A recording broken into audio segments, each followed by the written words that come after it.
नमस्कार दोस्तों, मैं हूं आपका प्यारा डॉक्टर गोगा उर्फ डॉक्टर गोविंद राय गर्ग। इस वीडियो में हम पढ़ेंगे congestive heart failure drugs used in CHF. तो इसमें हमारे क्या क्या ऑब्जेक्टिव्स हैं। सबसे पहले हम देखेंगे हार्ट फेलियर कितने तरह का होता है और क्या क्या बेसिक पैथोफिजियोलॉजी है उसकी। फिर ट्रीटमेंट के एम क्या हैं एक्यूट सीएचएफ में और उनके लिए कौन कौन सी ड्रग्स यूज़ होती हैं। सिमिलरली फिर क्रॉनिक सीएचएफ में क्या एम्स हैं, उनके लिए कौन सी ड्रग यूज़ होती हैं। और एंड में कुछ न्यू ड्रग्स के बारे में पढ़ेंगे कंजेस्टिव हार्ट फेलियर। ठीक है, तो स्टार्ट करते हैं। सबसे पहले हार्ट फेलियर, नाम से क्या पता लग रहा है? हार्ट फेलियर मतलब हार्ट फेल हो गया, हार्ट काम नहीं कर। अब हार्ट का काम क्या है? ब्लड को पंप करना? नहीं, वो काम नहीं है। हार्ट का काम है मेटाबॉलिक डिमांड्स को, बॉडी की भी जो भी डिमांड्स है मेटाबॉलिक, उनको मीट करना। पंप करना तो एक जरिया है, उसके थ्रू करता है वो, बट मेन काम क्या है कि जिस ऑर्गन को जितना ब्लड चाहिए हार्ट को उतना पहुंचाना उसका काम है। तो अगर हार्ट ये काम नहीं कर पाता तो हम इसको हार्ट फेलियर कहते हैं। अब हार्ट फेलियर दो तरह का हो सकता है। पहला जिसको हम कहते हैं high output heart failure. High output heart failure, इसका मतलब क्या है कि कार्डियक आउटपुट हाई है, मतलब नॉर्मल है, हार्ट नॉर्मल पंप कर रहा है, बट टिश्यू की डिमांड ही ज़्यादा है। टिश्यू को 2 लीटर ब्लड नॉर्मली चाहिए होता है, हार्ट 2 लीटर दे रहा है, बट टिश्यू की डिमांड 3 लीटर की है, तो ये हार्ट फेलियर हो गया। मतलब जितना टिश्यू की डिमांड है उतनी मीट नहीं हो पा रही है, वो हार्ट फेलियर है। बट ऐसा कैसे होगा कि टिश्यू की डिमांड बढ़ जाए? किस कंडीशन में होगा? Yes, like in thyrotoxicosis. Hyper thyroidism में है, मेटाबॉलिज्म ही बढ़ जाता है। जब मेटाबॉलिज्म बढ़ गई तो टिश्यूज़ की डिमांड बढ़ जाएगी, तो हार्ट के नॉर्मल ब्लड देने के बावजूद भी टिश्यू को ब्लड की कमी पड़ेगी, तो इसको कहते हैं हम हाई आउटपुट हार्ट फेलियर। ठीक है, दूसरा हो गया अनीमिया। सिवियर अनीमिया है, ब्लड में हीमोग्लोबिन ही कम है, ऑक्सीजन कैरिंग कैपेसिटी नहीं है। ब्लड तो हार्ट तो 2 लीटर ब्लड दे रहा अगर चाहिए, बट उस 2 लीटर में उतनी ऑक्सीजन है ही नहीं जितनी हमें चाहिए, तो ये भी हार्ट फेलियर है। ओके, तो हाई आउटपुट हार्ट फेलियर का मतलब है कि कार्डियक आउटपुट नॉर्मल है, हाई है, बट फिर भी हार्ट फेलियर है, टिश्यू की डिमांड मीट नहीं हो रही। ठीक, अब हाई आउटपुट हार्ट फेलियर में प्रॉब्लम किसकी है? हार्ट की है या टिश्यू की है? ऑब्वियसली टिश्यू की है, हार्ट तो पंप कर रहा है, तो इसलिए हार्ट के लिए कोई दवाई देने की जरूरत नहीं है। The treatment is underlying disease की ट्रीटमेंट। ओके, तो जैसे अनीमिया है तो उसको ठीक कर दो, अगर थायरोटॉक्सिकोसिस है तो एंटी थायराइड ड्रग्स दे दो। तो हाई आउटपुट हार्ट फेलियर में हार्ट की दिक्कत ही नहीं है, तो हार्ट की दवाई देने की जरूरत नहीं। But on the other hand जो दूसरे वाला हार्ट फेलियर है उसको हम कहते हैं low output heart failure. Low output heart failure, तो जो हार्ट फेलियर हम फार्मा में डिस्कस करते हैं वो ये वाला है। लो आउटपुट नाम से क्या पता लग रहा है कि कार्डियक आउटपुट ही लो है, हार्ट उतना ब्लड पंप नहीं कर पा रहा कि टिश्यू को एनफ अमाउंट में मिल सके। तो ये वाला जो हार्ट फेलियर है यही हम फार्मा में पढ़ते हैं, इसमें हम हार्ट के लिए दवाइयां देंगे। ओके, तो लो आउटपुट हार्ट फेलियर मतलब हार्ट पंप नहीं कर रहा। अब हम समझते हैं कि ये देखो 4 चैम्बर्स हैं हार्ट के, हम सबको पता है। राइट एट्रियम है, ये राइट वेंट्रिकल है, लेफ्ट एट्रियम है, लेफ्ट वेंट्रिकल। ठीक है, ये हम सबको पता है। तो लेफ्ट वेंट्रिकल से आयोटा निकलता है, तो आयोटा ने पूरी बॉडी को ब्लड सप्लाई किया, यहाँ से आयोटा निकला, उसने पूरी बॉडी को जाके ब्लड सप्लाई किया। ठीक, राइट वेंट्रिकल से पल्मनरी ट्रंक निकलता है, तो पल्मनरी ट्रंक निकला, इसने ब्लड को कहाँ दिया? लंग्स में। लंग्स में पल्मनरी ट्रंक के थ्रू ब्लड लंग्स में आ गया, लंग्स में। ठीक है, अब लंग्स से ब्लड वापस हार्ट में आ जाता है, लेफ्ट एट्री में, पल्मोनरी आर्टरी की तरफ से। तो ये हार्ट में आया, हार्ट में लेफ्ट एट्रियम में आया, लेफ्ट एट्रियम से लेफ्ट वेंट्रिकल में चला गया, लेफ्ट वेंट्रिकल ने आयोटा में पंप कर दिया। ठीक, तो पूरी बॉडी में चला गया। उसके बाद वेन्स के थ्रू सुपीरियर वेना कैवा और इन्फीरियर वेना कैवा के थ्रू ब्लड आ जाएगा राइट एट्रियम, राइट एट्रियम से राइट वेंट्रिकल में, उसने फिर पल्मोनरी ट्रंक में ब्लड पंप कर दिया, तो उससे लंग्स में चला गया, लंग्स से फिर बॉडी में चला गया। इस तरीके से ब्लड सर्कुलेट होता रहता है, हम सबको पता है। नाउ सपोज हमारा लेफ्ट वेंट्रिकल फेल हो गया। Left ventricular failure means left ventricle is not able to pump the blood. तो जब लेफ्ट वेंट्रिकल ने ब्लड को पंप नहीं किया तो पहली बात वो आयोटा में नहीं गया, जब आयोटा में नहीं गया तो टिश्यूज को एनफ ब्लड नहीं मिला, आउट आदमी जल्दी थक जाएगा, वो काम नहीं कर पाएगा, डिस्निया हो जाएगा। ठीक, दूसरा, जब ब्लड पंप नहीं कर पाया तो ये ब्लड लेफ्ट वेंट्रिकल में जमा हो गया। अब लेफ्ट वेंट्रिकल को कहाँ से मिला था? लेफ्ट एट्रियम से मिला था, तो अब लेफ्ट एट्रियम में जमा हो गया। लेफ्ट एट्रियम को कहाँ से मिला था? लंग्स से मिला था, तो इसका मतलब वो लंग्स में जमा हो गया। तो लेफ्ट वेंट्रिकुलर फेलियर में ब्लड लंग्स में जमा हो जाता है जिससे पल्मोनरी इडीमा हो जाता है। ठीक है। तो लेफ्ट वेंट्रिकुलर फेलियर में दो मेन सिम्टम्स होते हैं। पहला, आदमी जल्दी थक जाता है क्योंकि हार्ट ब्लड नहीं पंप कर रहा, टिश्यूज को उतना मिल नहीं रहा। और दूसरा, डिस्निया होता है, रेस्पिरेटरी प्रॉब्लम होती है क्योंकि पल्मोनरी एडीमा हो गया। Okay. On the other hand, अगर राइट वेंट्रिकल फेल हो जाए तो क्या होगा? राइट वेंट्रिकल ने पंप नहीं किया तो ब्लड जमा हो गया राइट वेंट्रिकल। राइट वेंट्रिकल को कहां से मिला था? राइट एट्रियम से, तो ये राइट एट्रियम में जमा हो गया। राइट एट्रियम को कहां से मिला था? सुपीरियर वेना कावा और इंफीरियर वेना कावा से, तो इन जगह पे जमा हो गए। सुपीरियर वेना कावा कहां से लेके आई थी ब्लड? जुगुलर वेन से, तो ब्लड जुगुलर वेन में जमा हो गया, जिससे क्या हुआ? जुगुलर वेनस प्रेशर राइज हो गए, तो राइट हार्ट फेलियर में जेवीपी राइज हो जाता है। दूसरा, इन्फीरियर वेना कावा कहां से लेके आई थी ब्लड? ये lower part of the body से लेके आई थी, जैसे लिवर से और बाकी कई सारे ऑर्गन से, lower part of the body. तो blood will accumulate in these areas, इन जगह पे जमा हो गया, तो that lead to congestive hepatomegaly, liver enlarge हो जाएगा। तो right ventricular failure is characterized by increase in JVP and hepatomegaly. ठीक है। अब क्या हुआ, ये आप इसको सिचुएशन को कैसे समझ सकते हो कि आप ट्रैफिक में जा रहे हो कहीं और एक रेड लाइट खराब हो गई। जब एक रेड लाइट खराब हो जाती है तो उसके पीछे पूरा जाम लग जाता है। तो यहाँ पे भी यही है कि जो भी एक लेफ्ट वेंट्रिकल या राइट वेंट्रिकल फेल हुआ है, वो रेड लाइट खराब हो गई है, तो जहां जहां से ब्लड वहां पे आ रहा था उन सब जगह पे जाके जमा हो जाएगा। ओके। तो accumulation of blood is called as, yes it is called as congestion. तो इसलिए इस तरह के हार्ट फेलियर को हम कहते हैं congestive heart failure. Remember, CHF का मतलब कंजेस्टिव हार्ट फेलियर है, क्रॉनिक नहीं है। तो कंजेस्टिव मतलब ब्लड जमा हो गया, अकमुलेशन ऑफ फ्लूइड। तो ये जो हम सिनारियो पढ़ रहे हैं, this all is called as acute CHF। Patient acutely present करता है इन सिम्टम्स के साथ, acute congestive heart failure. Okay. तो अक्यूट CHF में क्या क्या प्रॉब्लम है? दो मेजर प्रॉब्लम है। कौन कौन सी? नंबर 1 कि हार्ट पंप नहीं कर रहा, और नंबर 2 उस कारण फ्लूइड जमा हो गए। तो अगर ये दो प्रॉब्लम है तो इनको ठीक करना पड़ेगा। So what are the aim of treatment? क्या क्या एम्स हैं हमारे ट्रीटमेंट के? Number 1, remove the fluid, and number 2, increase the contractility. यही दो चीजें। जो फ्लूइड जमा हो गया उसको निकाल दो, और हार्ट पंप नहीं कर रहा तो उसको पंप करने लगा दो। ठीक है। तो कौन कौन सी दवाइयां यूज करेंगे? बहुत ईजी है। फ्लूइड को हटाने वाली दवाई को क्या कहते हैं? Yes we all know, it is called as diuretics. तो डायूरेटिक्स दे देंगे। दूसरा, जो कॉन्ट्रैक्टिलिटी को बढ़ाए उसको क्या करते हैं? आइनोट्रोपिक्स। सो दो तरह की दवाइयां यूज करते हैं हम अक्यूट कंजेस्टिव हार्ट फेलियर में, डायूरेटिक्स और आइनोट्रोपिक्स। तो एक एक करके पढ़ते हैं। पहले डायूरेटिक्स से स्टार्ट करते हैं।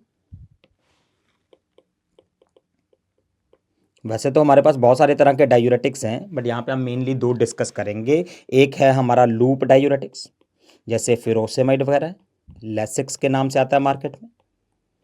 और दूसरा थायाजाइड्स, जैसे हाइड्रोक्लोरथायाजाइड, या बहुत सारी दवाइयाँ हैं जिनका नाम थायाजाइड में ख़त्म होता है। सबसे पहले इन दोनों दवाइयों में बेसिक डिफरेंस क्या है? The basic difference is loop diuretics are high ceiling diuretics और स्ट्रॉन्ग डायूरेटिक्स। मतलब इनका मैक्सिमम इफेक्ट बहुत ज़्यादा होता है। They can remove many litres of fluid from the body.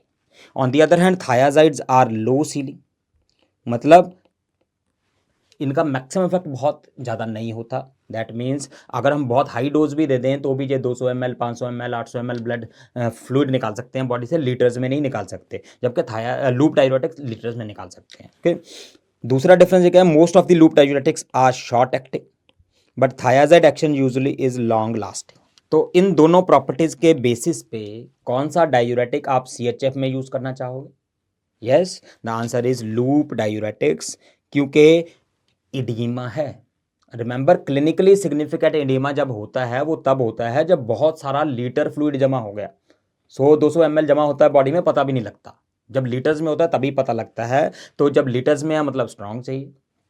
तो दैट मीन्स जब भी कहीं इडीमा होता है we always prefer loop diuretics. तो CHF में भी हम लूप डायूरेटिक्स प्रेफर करेंगे। ठीक है। अब ये डायूरेटिक्स है, इनमें कुछ कॉमन पॉइंट्स हैं। सारे के सारे डायूरेटिक्स, लूप भी थायाजाइड भी, सारे मीन्स लूप और थायाजाइड दोनों की बात कर रहे हैं, दोनों के दोनों डायूरेटिक्स, इनके कॉमन साइड इफेक्ट है। इनका क्या काम है? यूरिन में सोडियम और वाटर को निकालना। तो अगर ये सोडियम निकालेंगे तो सोडियम की कमी हो जाएगी। एंड नॉट ओनली सोडियम, ये ऑलमोस्ट सारे आयंस यूरिन में निकाल सकते हैं, जैसे सोडियम भी हो गया, पोटाशियम भी हो गया, मैग्नीशियम भी हो गया, हाइड्रोजन भी हो गया। तो loop diuretics as well as thiazides, दोनों में 4 कॉमन मेटाबॉलिक या इलेक्ट्रोलाइट वाले साइड इफेक्ट्स हो गए, hyponatremia, hypokalemia, hypomagnesemia and metabolic alkalosis. जब प्रोटॉन्स निकल गए यूरिन में तो ब्लड एल्केलाइन हो जाएगा। ओके, तो इसके अलावा दोनों के दोनों डायूरेटिक मेटाबॉलिक चीज़ें बढ़ा देते हैं, जैसे ब्लड शुगर, सीरम लिपिड्स और blood uric acid. That means दोनों के दोनों डायूरेटिक्स हाइपरग्लाइसीमिया, हाइपरलिपिडीमिया और हाइपर यूरिसीमिया कर सकते हैं। ठीक है, ये कॉमन साइड इफेक्ट हैं दोनों के, hyponatremia, hypokalemia, hypomagnesemia, metabolic alkalosis, hyperglycemia, hyperlipidemia, hyper uricemia. तो ऑलमोस्ट सब कुछ कॉमन है, बट एक इंपॉर्टेंट डिफरेंस है जो आपको याद रखना है, वो है डिफरेंस ऑन कैल्शियम। कैल्शियम पे दोनों डायूरेटिक्स का उल्टा असर है, एक कैल्शियम को कम करता है, एक कैल्शियम को ज़्यादा करता है। और ये याद करना बहुत ईजी है, you can remember loop loses calcium, simple है। तो मतलब लूप डायूरेटिक्स जो हैं वो हाइपोकैल्सीमिया करेंगे, जबकि थायाजाइड्स जो हैं वो हाइपर कैल्सीमिया करेंगे। कैल्शियम पे उल्टा असर है, loop loses calcium, thiazide retain calcium. Okay, बाकी सब जगह सेम है। तो CHF में आपको क्या याद रखना है, CHF में हम लूप डायूरेटिक्स प्रेफर करें।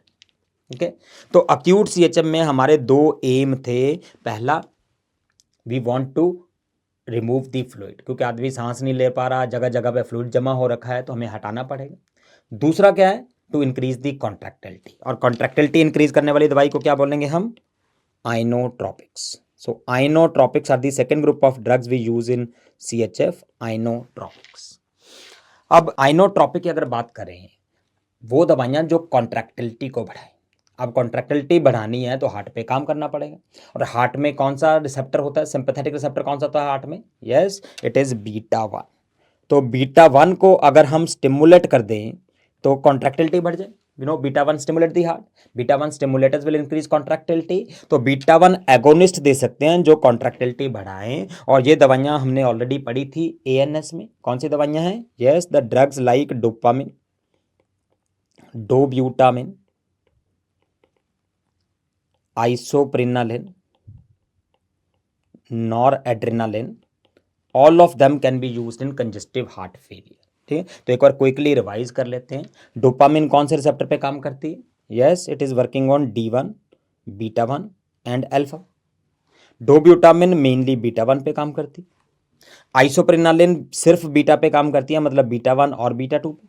और नॉरएड्रेनालिन नॉट ऑल है, तो मतलब अल्फा 1, अल्फा 2 और बीटा 1 पे करती है, बट बीटा 2 पे नहीं करती। तो अगर आप ध्यान से देखो, कॉमन चीज़ इन सब में क्या है कि बीटा 1 को स्टिमुलेट करते, because they stimulate beta 1 so they increase contractility. तो ये सारी की सारी दवाइयाँ कॉन्ट्रैक्टिलिटी बढ़ाती हैं। And if you remember all of them are catecholamines, तो ओरल देने का तो सवाल ही नहीं पैदा होता, और वैसे भी अक्यूट कंडीशन है तो हमें इंजेक्टेबल देना पड़ेगा। So all of these are given intravenously for acute congestive heart failure as inotropic drugs। ठीक, तो ये हो गया बीटा 1 एगोनिस्ट। बट अगर आप थोड़ा सा डिटेल में जाओ तो बीटा 1 जो था वो कैसे हार्ट को स्टिमुलेट करता है। इफ यू रिमेंबर, अगर हम थोड़ी सी डिटेल में जाते हैं, ये हार्ट का कोई सेल है, उसके ऊपर बीटा 1 रिसेप्टर होगा। तो जब भी हमने कोई दवाई दी, it may be noradrenaline, dobutamine, isoprenaline, कोई भी जो बीटा 1 को स्टिमुलेट करती। अब बीटा 1 कौन सी तरह का रिसेप्टर होता है, yes it is G protein coupled receptor. मतलब जब ये रिसेप्टर स्टिमुलेट हुआ तो एक प्रोटीन स्टिमुलेट हुई जिसका नाम है G प्रोटीन। रिसेप्टर ने G प्रोटीन को एक्टिवेट कर दी, और G प्रोटीन जब एक्टिवेट होती है तो 2 पार्ट में टूट जाती, एक पार्ट इनएक्टिव होता है, एक एक्टिव होता है, याद हमने पढ़ा। और ये जो एक्टिव पार्ट है हार्ट में क्या करता है, ये साइक्लिक AMP को बढ़ा देता है, साइक्लिक AMP को बढ़ा देता है, एडिनाइलेट साइक्लेज को स्टिमुलेट कर देता है। तो अब ये जो साइक्लिक AMP है ये हार्ट को स्टिमुलेट करती है, cyclic AMP stimulate the heart. Remember हमने पढ़ा था कि साइक्लिक AMP हार्ट को स्टिमुलेट करती है, बट ज़्यादातर बाकी जगह पे रिलैक्स करती है। जैसे ब्लड वेसल में बढ़े तो वेसोडाइलेशन होती है, ब्रोंकस में बढ़े तो ब्रोंकोडाइलेशन होती है, बट हार्ट में बढ़े तो कॉन्ट्रैक्टिलिटी बढ़ती है। तो cyclic AMP stimulate the heart. तो बीटा 1 एगोनिस्ट दिया, साइक्लिक AMP बढ़ा, हार्ट स्टिमुलेट हो गया। बट फिर हमने सोचा कि अगर साइक्लिक AMP ही हार्ट को स्टिमुलेट करता है तो क्या हम किसी और तरीके से साइक्लिक AMP बढ़ा सकते हैं। तो हमने नोट किया कि साइक्लिक एमपी जो नॉर्मली बॉडी में बनता है उसका कुछ टाइम के बाद मेटाबॉलिज्म हो जाता है, it is broken down, and the enzyme which breaks it down is phosphodiesterase. Phosphodiesterase एक एंजाइम है जो साइक्लिक एएमपी को तोड़ता है। तो हमने सोचा कि अगर हम इस एंजाइम को इनहिबिट कर दें तो साइक्लिक एएमपी नहीं टूटेगा, उसका लेवल बढ़ जाएगा, तो वो आइनोट्रोपिक एक्ट कर सकती। यस, वही हमारी दूसरी ग्रुप ऑफ ड्रग है जिसको हम कहते हैं फॉस्फोडाइएस्टरेज इनहिबिटर्स। फॉस्फोडाइएस्टरेज इनहिबिटर्स, इसकी एग्जांपल्स हैं हमारी एमरीनोन एंड मिलरीनोन। एमरीनोन मिलरीनोन जो है वो फॉस्फोडाइएस्टरेज इनहिबिटर हैं। एमरीनोन का नया नाम है इन एमरीनोन। तो inamrinone and milrinone they are phosphodiesterase inhibitors, they increase cyclic AMP by inhibiting the metabolism, और साइक्लिक एएमपी बढ़ गया तो आइनोट्रॉप के इफेक्ट तो आई गया। अब दूसरा क्वेश्चन ये है कि बीटा 1 एगोनिस्ट जो हैं जैसे डोपामिन, डोब्यूटामिन, वो भी साइक्लिक एएमपी बढ़ा रहे हैं, और जो फॉस्फोडाइएस्टरेज इनहिबिटर्स हैं वो भी साइक्लिक एएमपी बढ़ा रहे हैं। तो दोनों दवाइयों में डिफरेंस क्या है, what is the main difference? ठीक है, तो इंपॉर्टेंट इसमें क्या ध्यान रखना है कि दोनों साइक्लिक एएमपी बढ़ाते हैं। तो अगर हमने डोपामिन दिया उसने भी साइक्लिक एएमपी बढ़ाया, अगर हमने एमरीनोन दिया उसने भी साइक्लिक एएमपी बढ़ाया। तो दोनों में डिफरेंस ये है कि बीटा 1 एगोनिस्ट जैसे डोब्यूटामिन वगैरह है वो सिर्फ उसी जगह पे साइक्लिक एएमपी बढ़ाएंगे यहाँ पे बीटा 1, क्योंकि बीटा 1 जो है वही साइक्लिक एएमपी बढ़ा, और बीटा 1 मेनली हार्ट में होता है, इसलिए इनका प्रीडोमिनेंट एक्शन जो है वो आइनोट्रोपिक ही है, क्योंकि ये मेनली हार्ट पे काम करते हैं। बट फॉस्फोडाइएस्टरेज इनहिबिटर हर उस जगह पे साइक्लिक एएमपी बढ़ाएंगे जहां पे फॉस्फोडाइएस्टरेज हो, और फॉस्फोडाइएस्टरेज तो हार्ट में भी होता है और ब्लड वेसल में भी होता है। सो दैट मीन्स इनके दो एक्शन होंगे, आइनोट्रोपिक एक्शन तो होगा ही होगा, साइक्लिक एएमपी हार्ट में बढ़ा तो आइनोट्रोपिक एक्शन आ गया, बट ये फॉस्फोडाइएस्टरेज तो ब्लड वेसल्स में भी होता है, तो ये ब्लड वेसल में इसको इनहिबिट करेंगे तो ब्लड वेसल में साइक्लिक एएमपी बढ़ जाएगा, और जब ब्लड वेसल में साइक्लिक एएमपी बढ़ता है तो क्या होता है? Yes, vasodilation. सो इनका दूसरा इफेक्ट भी होता है वेसोडाइलेटर की तरह। तो फॉस्फोडाइएस्टरेज इनहिबिटर जो है उनके दो एक्शन है, आइनोट्रोपिक और वेसोडाइलेटरी एक्शन। हम इन दोनों को क्लब कर देते हैं and these drugs are known as inodilators.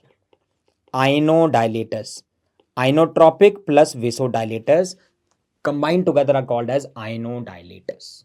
Okay, तो ये दूसरा ग्रुप हो गया आइनोट्रोपिक ड्रग्स का। एंड इंपॉर्टेंट थिंग, ये दवाइयां भी हम आईवी देते हैं। तो अक्यूट सीएचएम में वैसे भी आईवी देना है, तो अक्यूट सीएचएम में आइनोट्रोपिक ड्रग्स हम दो तरह की यूज कर सकते हैं, एक है बीटा 1 एगोनिस्ट और दूसरी है फॉस्फोडाइएस्टरेज इनहिबिटर्स। ओके, तो ये हो गया हमारा अक्यूट सीएचएफ। नाउ सपोज एक पेशेंट आपके पास अक्यूट सीएचएफ में आया, मतलब उसका कार्डियक आउटपुट लो था, हार्ट पंप नहीं कर रहा। सपोज हमने इसको कोई दवाई नहीं दी, या सपोज ये आया ही नहीं हॉस्पिटल में, घर पे बैठा रहा, जैसे नॉर्मली होता है गांव में कि अपने आप ठीक हो जाए। तो अगर ये हॉस्पिटल में नहीं गया, इसने कोई दवाई नहीं ली, तो क्या होगा? हमारी एक्सपेक्टेशन से बिल्कुल उल्टा, ये आदमी नहीं मरेगा। क्यों नहीं मरेगा? क्योंकि body has compensatory ability for everything. कुछ भी गलत होता है बॉडी अपने आप ठीक करने की कोशिश करती। बट हमने पहले भी बताया था हमारे पास दो ही हाथ हैं कंपेंसेशन के लिए। कौन कौन से? एक सिंपैथेटिक सिस्टम, एक पैरासिम्पैथेटिक सिस्टम। तो जब कार्डियक आउटपुट लो है, हार्ट काम नहीं कर रहा, तो कौन सा सिस्टम एक्टिवेट होगा? Yes, sympathetic system. तो जैसे ही कार्डियक आउटपुट लो हुई, there is increase in sympathetic activity. Sympathetic activity बढ़ने से क्या हुआ? कैटेकोलामिन्स का रिलीज बढ़ गया, एड्रेनालिन, नॉर एड्रेनालिन ज़्यादा हो गए, और जब ये ज़्यादा हो गए तो इन्होंने हार्ट में बीटा 1 को स्टिमुलेट कर दिया, और जब बीटा 1 स्टिमुलेट हुआ तो कार्डियक आउटपुट बढ़ गई। तो कंपेंसेटरी मैकेनिज्म्स ने क्या किया? सिंपैथेटिक एक्टिविटी बढ़ा दी, उससे बीटा 1 एक्टिवेट हो गया और कार्डियक आउटपुट ऑलमोस्ट नॉर्मल हो गई। अब क्वेश्चन ये है कि जब बॉडी ऑटोमेटिकली मैनेज कर ही लेगी तो फिर दवाइयाँ देने की क्या जरूरत है? हमने इतनी सारी दवाइयाँ पढ़ी, इतने सारे साइड इफेक्ट होते हैं उनके, तो वो हमें देने की क्या जरूरत है जब कार्डियक आउटपुट अपने आप बढ़ जाएगी, जब बॉडी अपने आप कंपेंसेट कर लेगी? रीजन इज कि जब सिंपैथेटिक सिस्टम एक्टिवेट हुआ, कैटेकोलामिन्स बढ़े, तो क्या वो सिर्फ बीटा पे काम करेंगे? ऑब्वियसली नहीं, वो अल्फा पे भी तो काम करेंगे। तो जब सिंपैथेटिक सिस्टम एक्टिवेट हुआ तो अल्फा रिसेप्टर भी स्टिमुलेट हो जाएगा, और अल्फा रिसेप्टर स्टिमुलेट होने से क्या होगा? रिमेंबर, ब्लड वेसल में अल्फा 1 होता है। अल्फा 1 क्या करता है? Vasoconstriction, so that will result in vasoconstriction. जब सिंपैथेटिक सिस्टम एक्टिवेट हुआ तो वेसोकंस्ट्रिक्शन हो, दैट मीन्स कंस्ट्रिक्शन वेन्स की भी होगी और कंस्ट्रिक्शन आर्टरीज की भी होगी। अब वेन्स की कंस्ट्रिक्शन होने से प्रीलोड बढ़ जाता है और आर्टरीज की कंस्ट्रिक्शन होने से आफ्टर लोड बढ़ जाता है। तो पहले हम समझेंगे ये प्री लोड और आफ्टर लोड होता क्या है। ये हमारा हार्ट है, लेफ्ट वेंट्रिकल से आयोटा ने पंप करना है, ठीक। नाउ सपोज आयोटा जो है वो आगे कंस्ट्रिक्टेड है, आर्टरीज कंस्ट्रिक्टेड हैं, आर्टरीज कंस्ट्रिक्टेड है, तो लेफ्ट वेंट्रिकल को ज्यादा जोर से पंप करना पड़ेगा तभी ब्लड ज्यादा जा पाए, ठीक। अगर आयोटा डायलेटेड होता तो लेफ्ट वेंट्रिकल के थोड़ा सा कॉन्ट्रैक्ट होते थे ब्लड इजीली पंप हो जाता। दैट मीन्स अगर आर्टरीज कॉन्ट्रैक्टेड हैं तो हार्ट को ज्यादा पंप करना पड़ेगा, मतलब ज्यादा काम करना पड़ेगा तभी ब्लड पंप हो पाएगा। Clear? So this work is known as after load. After load मतलब after the blood has come to heart, how much effort is required to pump that blood, ठीक है। जब हार्ट में ब्लड आ गया, उस blood को पंप करना है, उसमें कितना काम करना पड़ता है, उस काम को कहते हैं आफ्टर लोड। तो आफ्टर लोड बढ़ जाएगा जब आर्टरीज कॉन्ट्रैक्ट हो, ठीक। सिमिलरली हार्ट में कितना ब्लड आया, that is called as preload. Heart में कितना ब्लड आता है उसको प्री लोड कहते हैं। ऑब्वियसली अगर ज्यादा ब्लड आएगा तो हार्ट को पंप ज्यादा करना पड़े, ठीक है, तो काम बढ़ जाएगा। तो प्री लोड मतलब हार्ट में कितना ब्लड आया। तो अगर वेन्स कॉन्ट्रैक्ट होंगी, वेन्स कॉन्ट्रैक्ट होंगी, रिमेंबर वेन्स में वन वे वॉल्व होते हैं, क्योंकि अगर वेन्स कॉन्ट्रैक्ट करती हैं तो ब्लड हार्ट की तरफ आता है, ठीक। तो अगर वेन्स कॉन्ट्रैक्ट होंगी तो ज्यादा ब्लड आएगा, ज्यादा ब्लड आएगा तो ज्यादा पंप करना पड़ेगा, तो प्री लोड बढ़ जाएगा। क्लियर? तो preload is increased by veno constructors and afterload is increased by arterial constructors. तो हमने क्या देखा कि अल्फा 1 के स्टिमुलेट होने से वेन्स भी कंस्ट्रक्ट हुई, आर्टरीज भी कंस्ट्रक्ट हुई, इसलिए प्रीलोड और आफ्टरलोड दोनों बढ़ गए, ठीक। तो बेसिकली क्या हुआ, हार्ट का वर्क बढ़ गया, हार्ट का काम बढ़ गया। कंजेस्टिव हार्ट फेलियर के पेशेंट में हार्ट ऑलरेडी काम नहीं कर रहा और हमने उसको 4 फाइलें और पकड़ा दी कि भैया ये भी निपटा दे, तो ये तो बड़ी दिक्कत हो जाएगी। तो we do not want to increase the work of heart further, so that is detrimental for heart, heart के लिए नुकसानदायक है। तो पहली प्रॉब्लम क्या हुई सिंपैथेटिक एक्टिविटी बढ़ने से, कि ऑल्दो कार्डियक आउटपुट तो नॉर्मल हो गई, ऑलमोस्ट नॉर्मल हो गई, बट वर्क बढ़ गया हार्ट का, हार्ट के पास 4 फाइलें एक्स्ट्रा आ गई, ये अच्छी बात नहीं है। दूसरा प्रॉब्लम, जब सिंपैथेटिक सिस्टम एक्टिवेट हुआ तो उसने बीटा 1 को स्टिमुलेट किया, तो क्या बीटा 1 सिर्फ हार्ट में होता है? ऑब्वियसली नहीं, और कहां होता है? Yes, beta 1 is also present in the Jazzy sales of kidney. तो ये जो बीटा 1 एक्टिवेट हुआ, इसने किडनी में जेजी सेल्स को एक्टिवेट कर, और जेजी सेल्स ने क्या रिलीज किया? यस, रेनिन को रिलीज किया। तो JG cells they result in release of renin, और रेनिन का क्या काम है? To convert angiotensinogen to angiotensin first. Remember, इसको एंजियोटेंसिन फर्स्ट बोलते हैं, 1 नहीं बोलते। रिसेप्टर्स को 81 82 बोलते हैं, सब्सटेंस जो कंपाउंड जो है उसको एंजियोटेंसिन फर्स्ट बोलते हैं, ठीक। तो angiotensin first is converted to angiotensin second with the help of enzyme ACE। Angiotensin converting enzyme से एंजियोटेंसिन फर्स्ट से एंजियोटेंसिन सेकंड बन गए। अब एंजियोटेंसिन सेकंड ने अपने रिसेप्टर को स्टिमुलेट किया, 81 रिसेप्टर। रिमेंबर, एंजियोटेंसिन सेकंड के कई सारे रिसेप्टर्स होते हैं, 1 भी होता है, 2 भी होता है, बट ज़्यादातर काम 1 से होते हैं, तो उस रिसेप्टर को बोलते हैं 81 रिसेप्टर। ये ध्यान रखना है कि 81 रिसेप्टर, नाम 81 है पर वो रिसेप्टर किसका है? एंजियोटेंसिन सेकंड का है, ओके। अब 81 रिसेप्टर कई जगह पे होते हैं, आपको 3 याद करनी है मेनली। पहला, 81 रिसेप्टर ब्लड वेसल्स में होते हैं। तो जब एंजियोटेंसिन आया, एंजियोटेंसिन सेकंड आया, उसने 81 रिसेप्टर को स्टिमुलेट किया, तो क्या होगा? वेसो कंस्ट्रिक्शन। तो ब्लड वेसल में ये क्या कर देगा?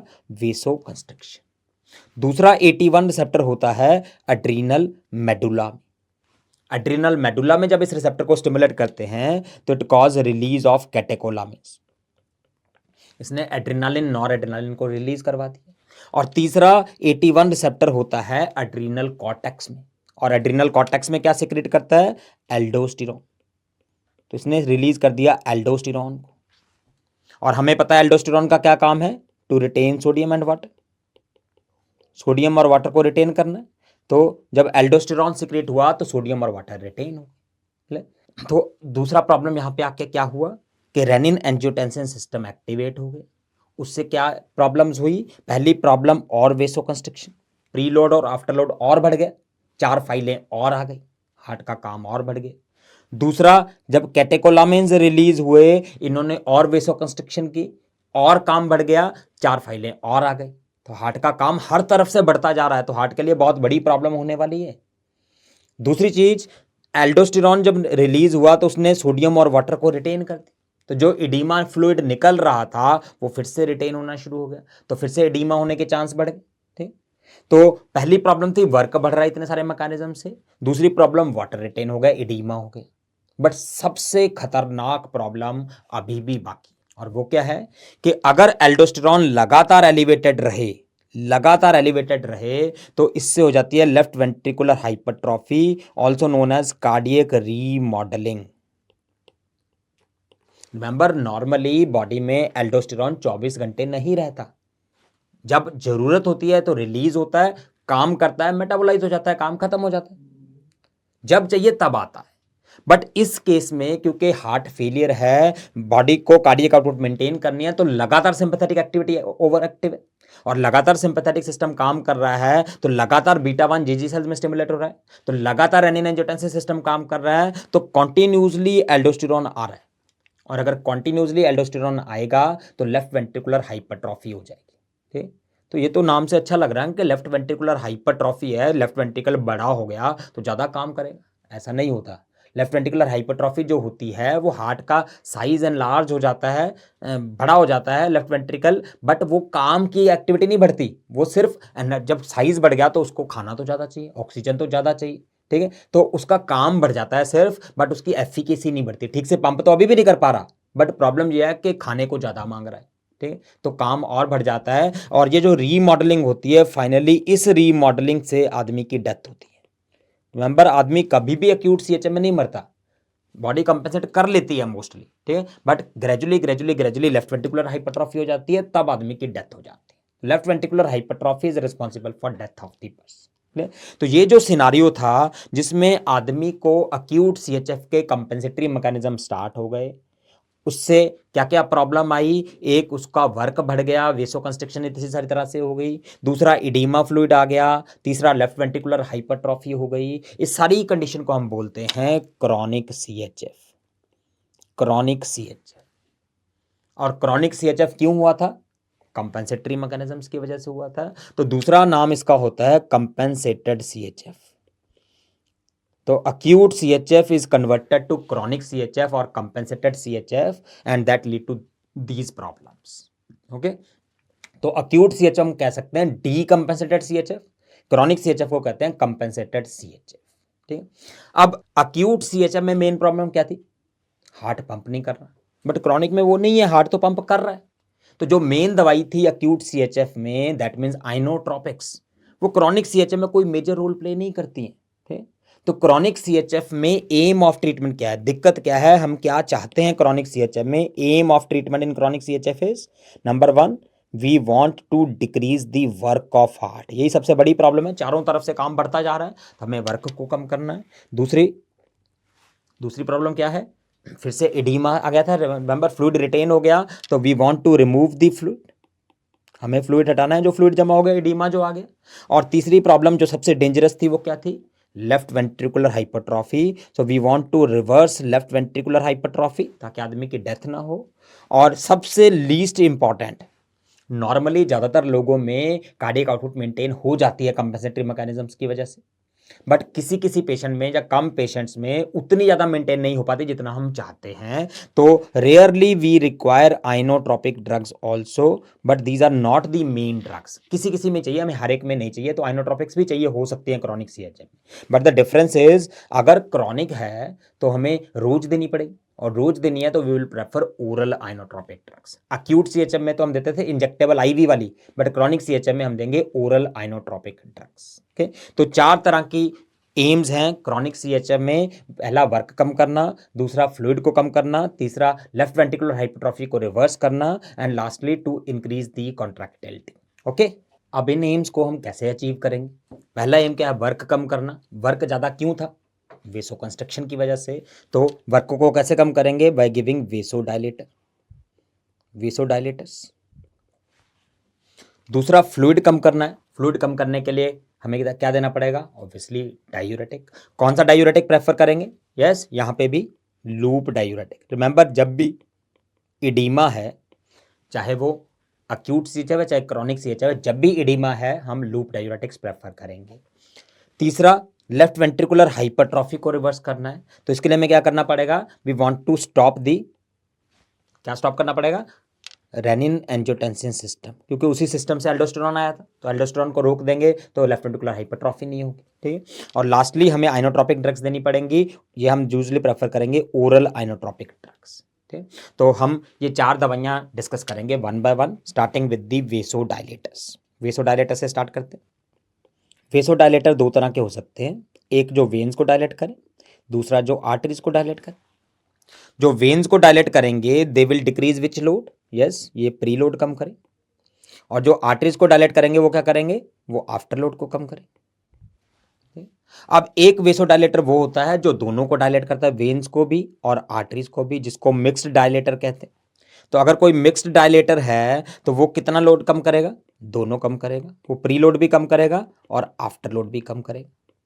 ठीक, तो कौन कौन सी दवाइयां करती? The main venodilator is nitrates. जो नाइट्रेट्स है इनका मेन काम है वीनोडायलेशन, तो मेनली प्री लोड कम करते हैं। जबकि main arterial dilator is hydralazine. Hydralazine mainly arteries को डायलेट करता है, सो ये मेनली आफ्टर लोड को कम करता है। और जो दवाइयाँ दोनों को डायलेट करेंगी, जैसे सोडियम नाइट्रोपरसाइड, सोडियम नाइट्रोपरसाइड हो गए, एसी इनहिबिटर्स हो गए, एंजियोटेंसिन रिसेप्टर ब्लॉकर्स हो गए, these will dilate both arteries and veins. दोनों को डायलेट करेंगे तो ये प्री लोड और आफ्टर लोड दोनों कम करेंगे। तो पहला ग्रुप जो हो गया कंजेस्टिव हार्ट फेलियर में, क्रॉनिक वाले में, तो पहला एम हम वर्क को कम करना चाहते हैं, और वो हम कैसे कर सकते हैं? By giving dilators, वेसो dilator they.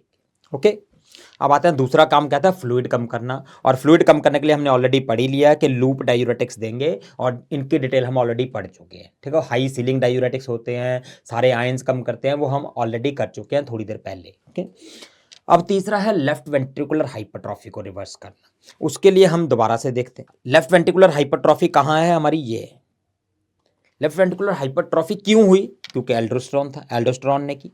Aldosterone कहाँ से आया? रेनिन एंजियोटेंसिन पाथवे से आया। और रेनिन एंजियोटेंसिन पाथवे शुरू कहाँ से हुआ? वो शुरू हुआ बीटा 1 से। जब बीटा 1 एक्टिवेट हुआ तो जेजी सेल से आके रेनिन आया, रेनिन से एंजियोटेंसिन सेकंड बना, एंजियोटेंसिन सेकंड ने एंजियोटेंसिन फर्स्ट बना, एंजियोटेंसिन फर्स्ट से सेकंड बना, सेकंड से 81 एक्टिवेट हुआ, एल्डोस्टेरॉन आया, ये सब। ठीक है, तो दैट मीन्स ये प्रॉब्लम स्टार्ट हुई बीटा 1 से, यहाँ से लेके ये वाली प्रॉब्लम थी, यहाँ से आया, यहाँ से आया, यहाँ से आया, यहाँ से एल्डोस्टेरॉन आया, यहाँ से लेफ्ट वेंट्रिकुलर हाइपरट्रॉफी, यहाँ से डेथ। तो अगर हम इस पाथवे को रोक दें तो we can decrease left ventricular hypertrophy, और we can say we can prevent mortality, we can increase survival of a person. ठीक है, तो कैसे कर सकते हैं? इस पाथवे को रोकने के क्या तरीके हैं? अगर आप देखोगे ग्रॉसली, तो right in the beginning we can give beta blocker. सबसे पहला दवाई जो हम दे सकते हैं वो है बीटा ब्लॉकर। अगर हम बीटा 1 को ब्लॉक कर दें तो रेनिन ही नहीं आएगा, सिस्टम स्टार्ट ही नहीं होगा। दूसरा है एसी इनहिबिटर्स, एसी इनहिबिटर्स। तीसरा है 81 रिसेप्टर ब्लॉकर्स, और चौथा है एल्डोस्टेरॉन एंटागोनिस्ट। तो ये 4 मेन दवाइयां हैं जो रीमॉडलिंग को रोक सकती हैं सीएचएफ में, कार्डियक लेफ्ट वेंट्रिकुलर हाइपरट्रॉफी को रोक सकती हैं, जिससे आदमी की डेथ रुक सकती है। ठीक है, तो कौन कौन सी दवाइयां हैं एक बार हम दोबारा पढ़ते हैं। We have drugs which decrease left ventricular hypertrophy और कार्डियक रीमॉडल, इसको जो कम करने वाली दवाइयां। ठीक है, so these drugs will increase the survival of a patient, survival और लॉन्जेविटी ऑफ ए पेशेंट, ये लाइफ को प्रोलॉन्ग करेंगी, और we can say these decrease mortality. किसी भी तरीके से एग्जाम में क्वेश्चन आ जाता है, मोर्टेलिटी कम करने वाली या सर्वाइवल को बढ़ाने वाली। तो 4 दवाइयां हैं हमारे पास। Number 1 are beta blockers, number 2 are AC inhibitors, number 3 are angiotensin receptor blockers, and number 4 are aldosterone antagonist. तो 4 type of drugs are present. तो हम इन 4 के बारे में पढ़ते हैं। सबसे इंपॉर्टेंट क्या ध्यान रखना है कि ये दवाइयाँ मोर्टेलिटी कम कर सकती हैं। जो मेजर दवाइयाँ बड़ी बड़ी नाम पढ़े हैं हमने सीएचए में, जैसे हमने फिरोसेमाइड पढ़ा, डोपामिन, डोब्यूटामिन पढ़ा, बाद में हमें डिजॉक्सिन पढ़ेंगे, ये सारी सिम्टोमेटिक दवाइयाँ हैं, उनसे मोर्टेलिटी कम नहीं होगी। ध्यान रखना, मोर्टेलिटी कम करने के लिए इन 4 में से दवाई देते हैं हम, beta blockers, AC inhibitors, ARBs और एल्डोस्टेरॉन एंटागोनिस्ट। ओके, तो इन दवाइयों के बारे में हम एक एक करके पढ़ेंगे, starting with the beta blockers. ठीक, बीटा ब्लॉकर, तो सीएचएफ में बीटा ब्लॉकर जो यूज करते हैं, 3 बीटा ब्लॉकर यूज करते हैं। वी हैव मेटोप्रोलोल, अप्रूव्ड है, यूज तो वैसे बाकी भी कर सकते होंगे बट अप्रूव्ड है, मेटोप्रोलोल, कार्वेडिलॉल एंड बिजोप्रोलोल, ये 3 अप्रूव्ड हैं।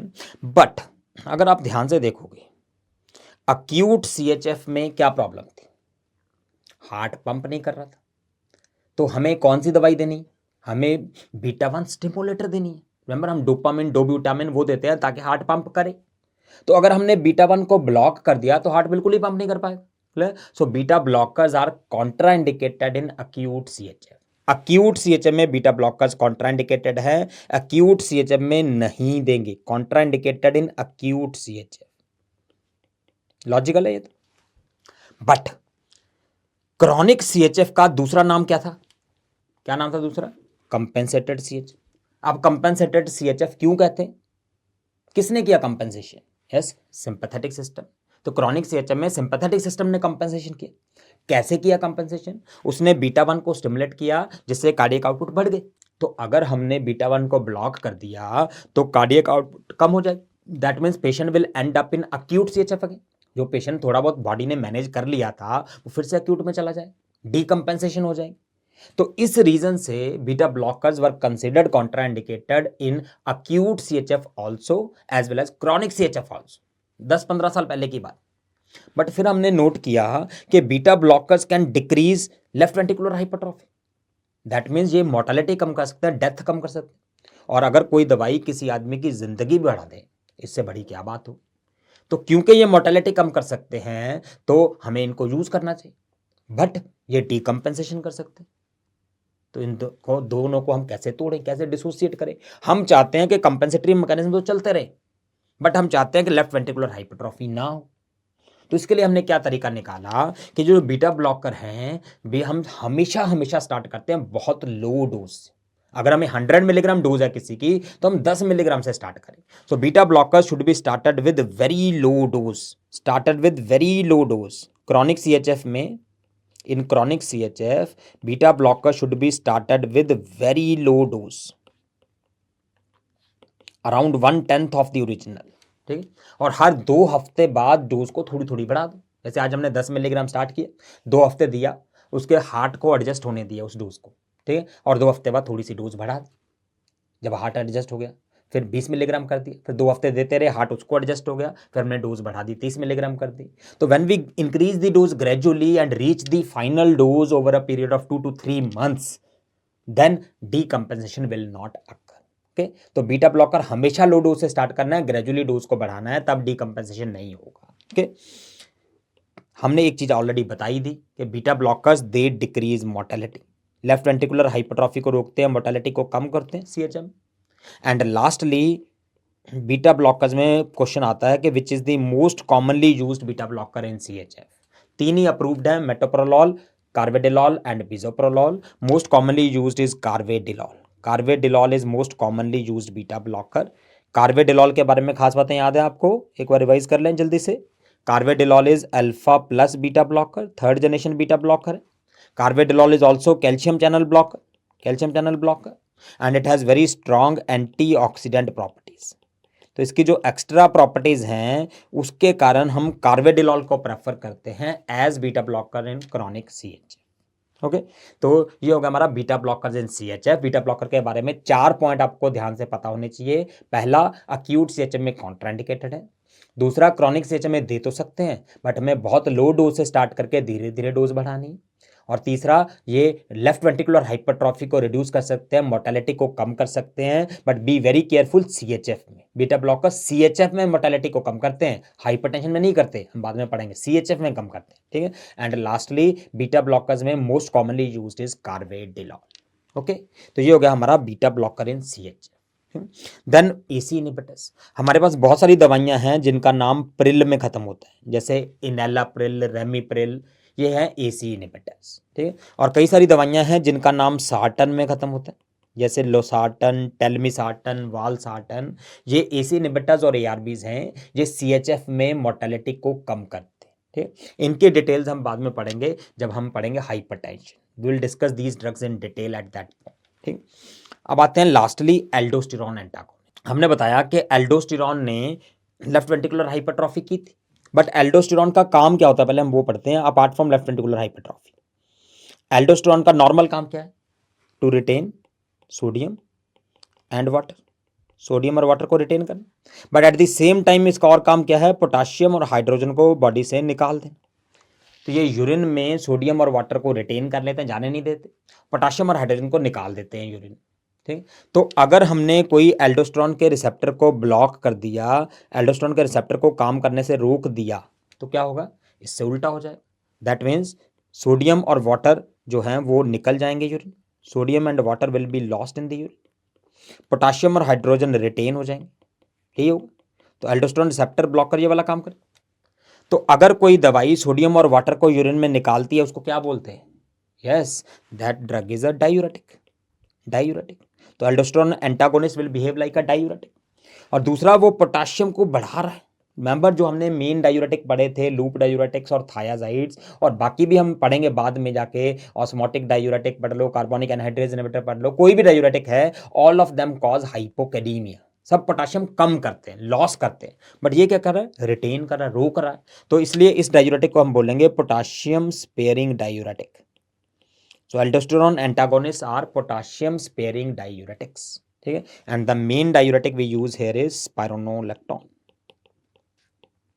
So spironolactone is a potassium sparing diuretic. But important चीज क्या है? कंजेस्टिव हार्ट फेलियर में स्पाइरोनोलेक्टोन क्या करेगा? क्या करेगा स्पाइरोनोलेक्टोन? मोर्टेलिटी कम करेगा। रिमेंबर लेफ्ट वेंट्रिकुलर हाइपरट्रॉफी कम कर रहा है, रीमॉडलिंग रोक रहा है, तो उसके कारण मोर्टेलिटी रुकेगी। दैट मीन्स आदमी की लॉन्जेविटी बढ़ेगी, लाइफ बढ़ेगी। ठीक है, तो एग्जाम में अगर क्वेश्चन आता है which diuretic decrease the mortality in patient with CHF, answer will be potassium sparing diuretic और स्पाइरोनोलेक्टोन एल्डोस्टेरॉन एंटागोनिस्ट। ठीक है, लूप डायूरेटिक आंसर नहीं करना, उसमें एक ही डायूरेटिक है जो मोर्टेलिटी कम करता है, वो है एल्डोस्टेरॉन एंटागोनिस्ट। ओके, अब दूसरी बात, स्पाइरोनोलेक्टोन जो है वो एल्डोस्टेरॉन के रिसेप्टर को ब्लॉक करता है, बट एल्डोस्टेरॉन के रिसेप्टर और टेस्टोस्टेरॉन के रिसेप्टर बहुत सेम से होते हैं, साइज स्ट्रक्चर में ऑलमोस्ट सेम से होते हैं। तो स्पाइरोनोलेक्टोन इन दोनों को डिफरेंशिएट नहीं कर पाता। उसने एल्डोस्टेरॉन के रिसेप्टर तो ब्लॉक करे, साथ में टेस्टोस्टेरॉन के रिसेप्टर भी ब्लॉक कर दे। और अगर टेस्टोस्टेरॉन के रिसेप्टर ब्लॉक हो गए तो क्या होगा? फीमेल फीचर्स आ जाएंगे, क्योंकि मेल हार्मोन को रोक दिया आपने, तो फीमेल फीचर्स हो जाएंगे। इसके कारण इसका एक साइड इफेक्ट होता है which is called as gynaecomastia. Gynaecomastia. तो spironolactone can cause gynaecomastia, development of male breast. Male breast develop हो जाएंगे, गाइनेकोमेस्टिया हो जाएगा स्पाइरोनोलेक्टोन से। ओके, तो स्पाइरोनोलेक्टोन कैन कॉज गाइनेकोमेस्टिया। अब एमसीक्यू में क्या याद करना है कि कौन कौन सी दवाइयां गाइनेकोमेस्टिया करती हैं, which drugs can cause gynaecomastia, that you can remember by the mnemonic disco drugs. Disco drugs कहते हैं, डिस्को ड्रग्स कॉज गाइनेकोमेस्टिया। तो कौन कौन सी दवाइयां उसमें? DI से है डिजॉक्सिन, DI इज डिजॉक्सिन। ऐसा हमने अभी भी पढ़ा स्पाइरोनोलेक्टोन। C से है सिमेटिडिन, सिमेटिडिन। और एक दवाई जो हम बाद में पढ़ेंगे, K से है कीटोकोनाजोल। तो डिस्को C से लिख दो या K से लिख दो, कीटोकोनाजोल। और O से है oestrogens. The important drugs causing gynecomastia, digoxin, spironolactone, cimetidine and estrogens. तो स्पाइरोनोलेक्टोन गाइनेकोमेस्टिया कर सकता है। फिर हमने सोचा ये गाइनेकोमेस्टिया करता है तो इससे कैसे बचें। तो हमने रिसर्च की, तो ऐसी दवाई ढूंढी रिसर्च करके जो सिर्फ एल्डोस्टेरॉन के रिसेप्टर को ब्लॉक करे, वो टेस्टोस्टेरॉन के रिसेप्टर को ब्लॉक ना करे। तो वो सेलेक्टिव ड्रग अगर हो जाएगी तो वो गाइनेकोमेस्टिया नहीं करे, और उस सेलेक्टिव ड्रग का नाम है एप्लीरोनोन। एप्लीरोनोन जो है वो स्पाइरोनोलेक्टोन का छोटा भाई है, मतलब सब कुछ स्पाइरोनोलेक्टोन वाला है, but the only thing is it do not cause gynecomastia. मतलब ये भी पोटेशियम स्पेयरिंग डायूरेटिक है, बट ये गाइनेकोमेस्टिया नहीं करता है, बाकी सब कुछ same. Okay, so that is about the drugs decreasing the left ventricular hypertrophy. तो 4 दवाइयां हैं हमारे पास, बीटा ब्लॉकर जिनमें लोल खत्म होता है, एसी इनहिबिटर जिनका नाम प्रिल में खत्म होता है, एआरबी जिनका नाम सार्टन में खत्म होता है, और aldosterone antagonist that means spironolactone and eplerenone. Clear? इनमें से सारी दवाइयाँ लेफ्ट वेंट्रिकुलर हाइपरट्रॉफी को रिवर्स करती हैं, इसलिए वो मोर्टेलिटी कम करेंगी। सबसे इंपॉर्टेंट क्वेश्चन है, कौन सी दवाइयाँ सीएचएम में मोर्टेलिटी कम करती हैं? तो answer will be one of these drugs. Okay, तो ये हो गया हमारा third aim, that means remodelling को कम करना, लेफ्ट वेंट्रिकुलर हाइपरट्रॉफी को कम करना। ठीक, lastly we may require inotropic drugs in some patient. किसी किसी पेशेंट में आइनोट्रोपिक चाहिए हो सकती, बट सबसे खास बात क्या है कि ये आइनोट्रोपिक ड्रग हमें लॉन्ग टर्म यूज करनी पड़ेगी, तो these must be oral inotropic drugs. Oral दवाई हम चाहते हैं, ठीक। And the major oral inotropic drug group we have is digoxin. इसको हम कार्डियक ग्लाइकोसाइड्स कहते हैं। नाम क्या होता है इसका? Cardiac glycosides.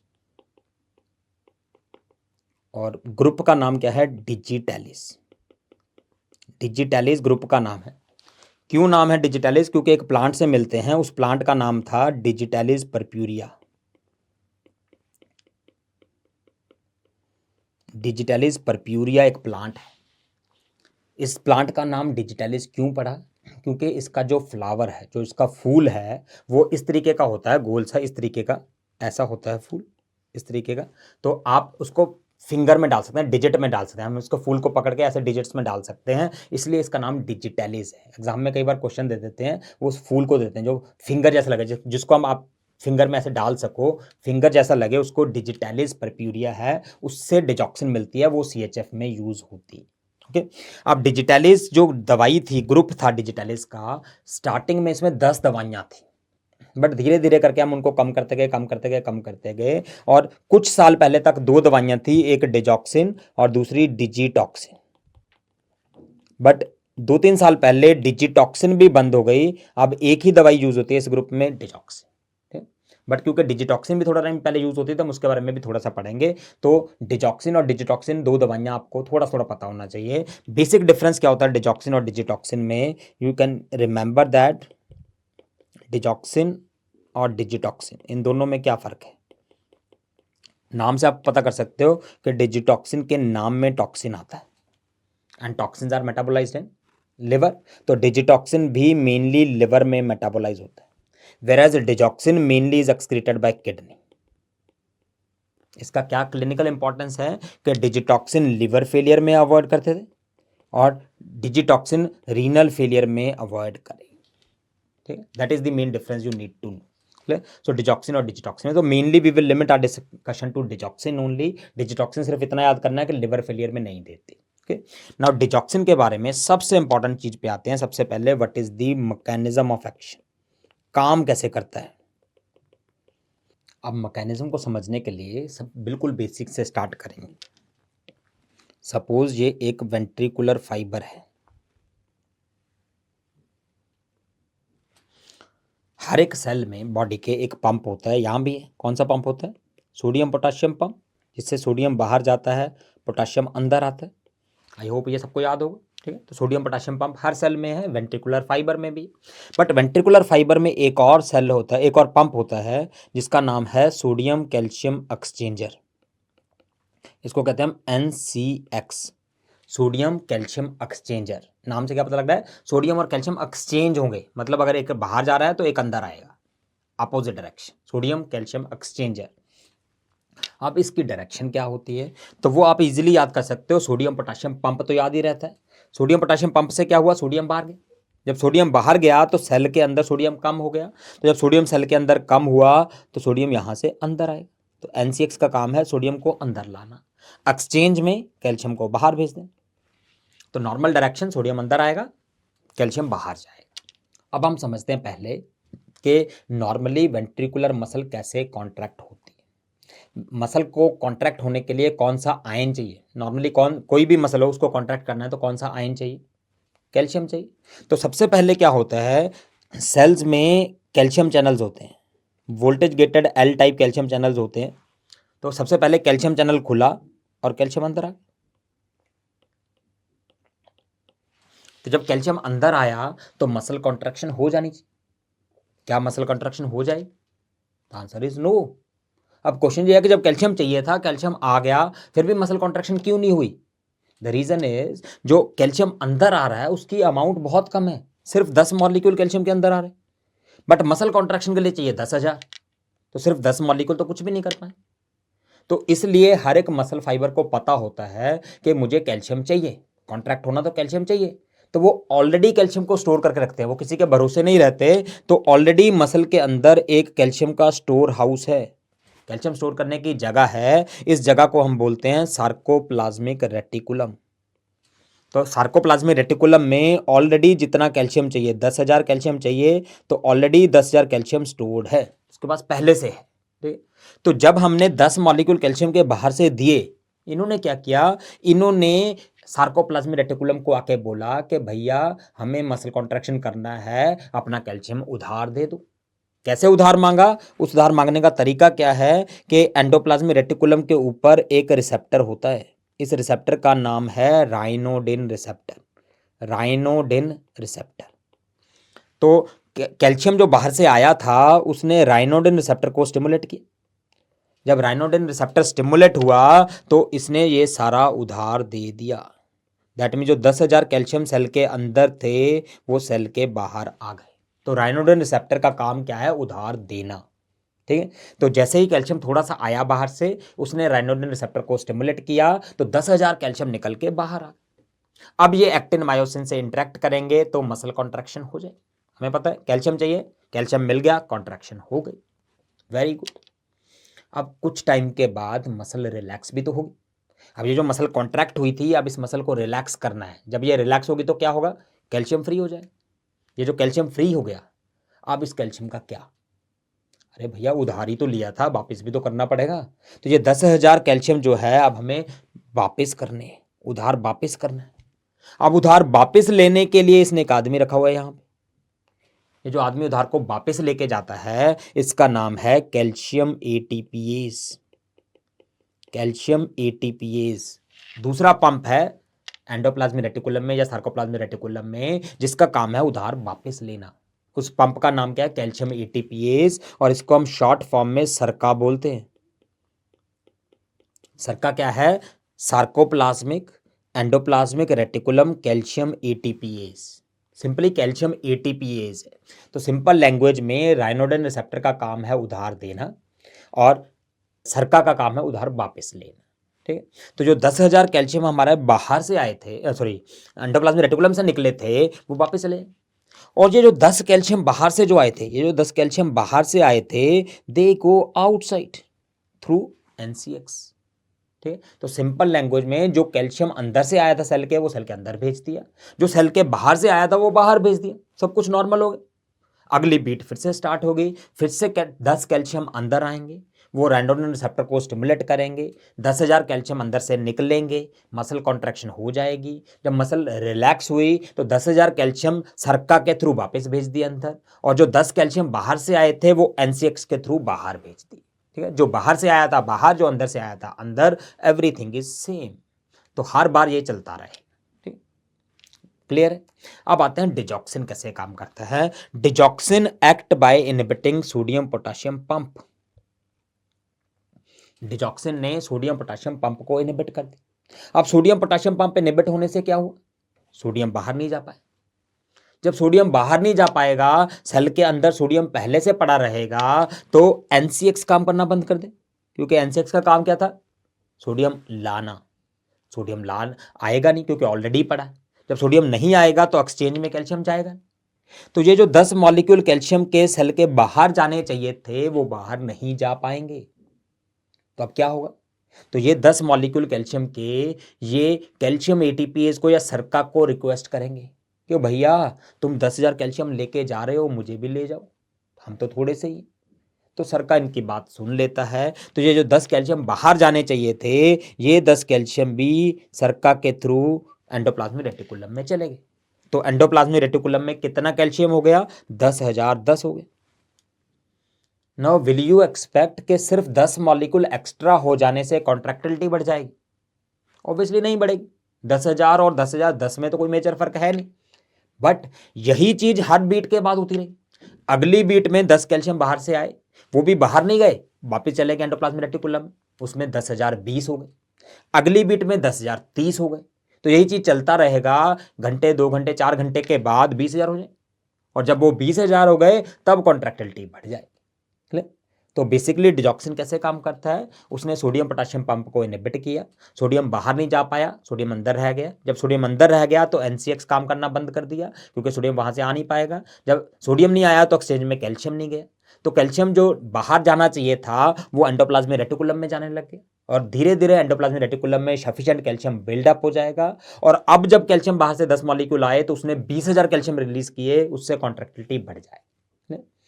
तो इससे आपको क्या पता लगा कि डिजॉक्सिन जो है वो स्लो एक्टिंग होगा, क्योंकि बीट डिपेंडेंट है, हर बीट के बाद 10 कैल्शियम बढ़ेंगे उसके, तो ये स्लो एक्टिंग होगा।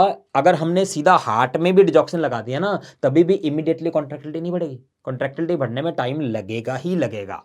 तो digoxin is not suitable for acute CHF, digoxin is not used in acute CHF, क्योंकि अक्यूट सीएचएफ में तो इमीडिएटली कॉन्ट्रैक्टिलिटी बढ़ानी, और डिजॉक्सिन तो बहुत टाइम लगा देगा।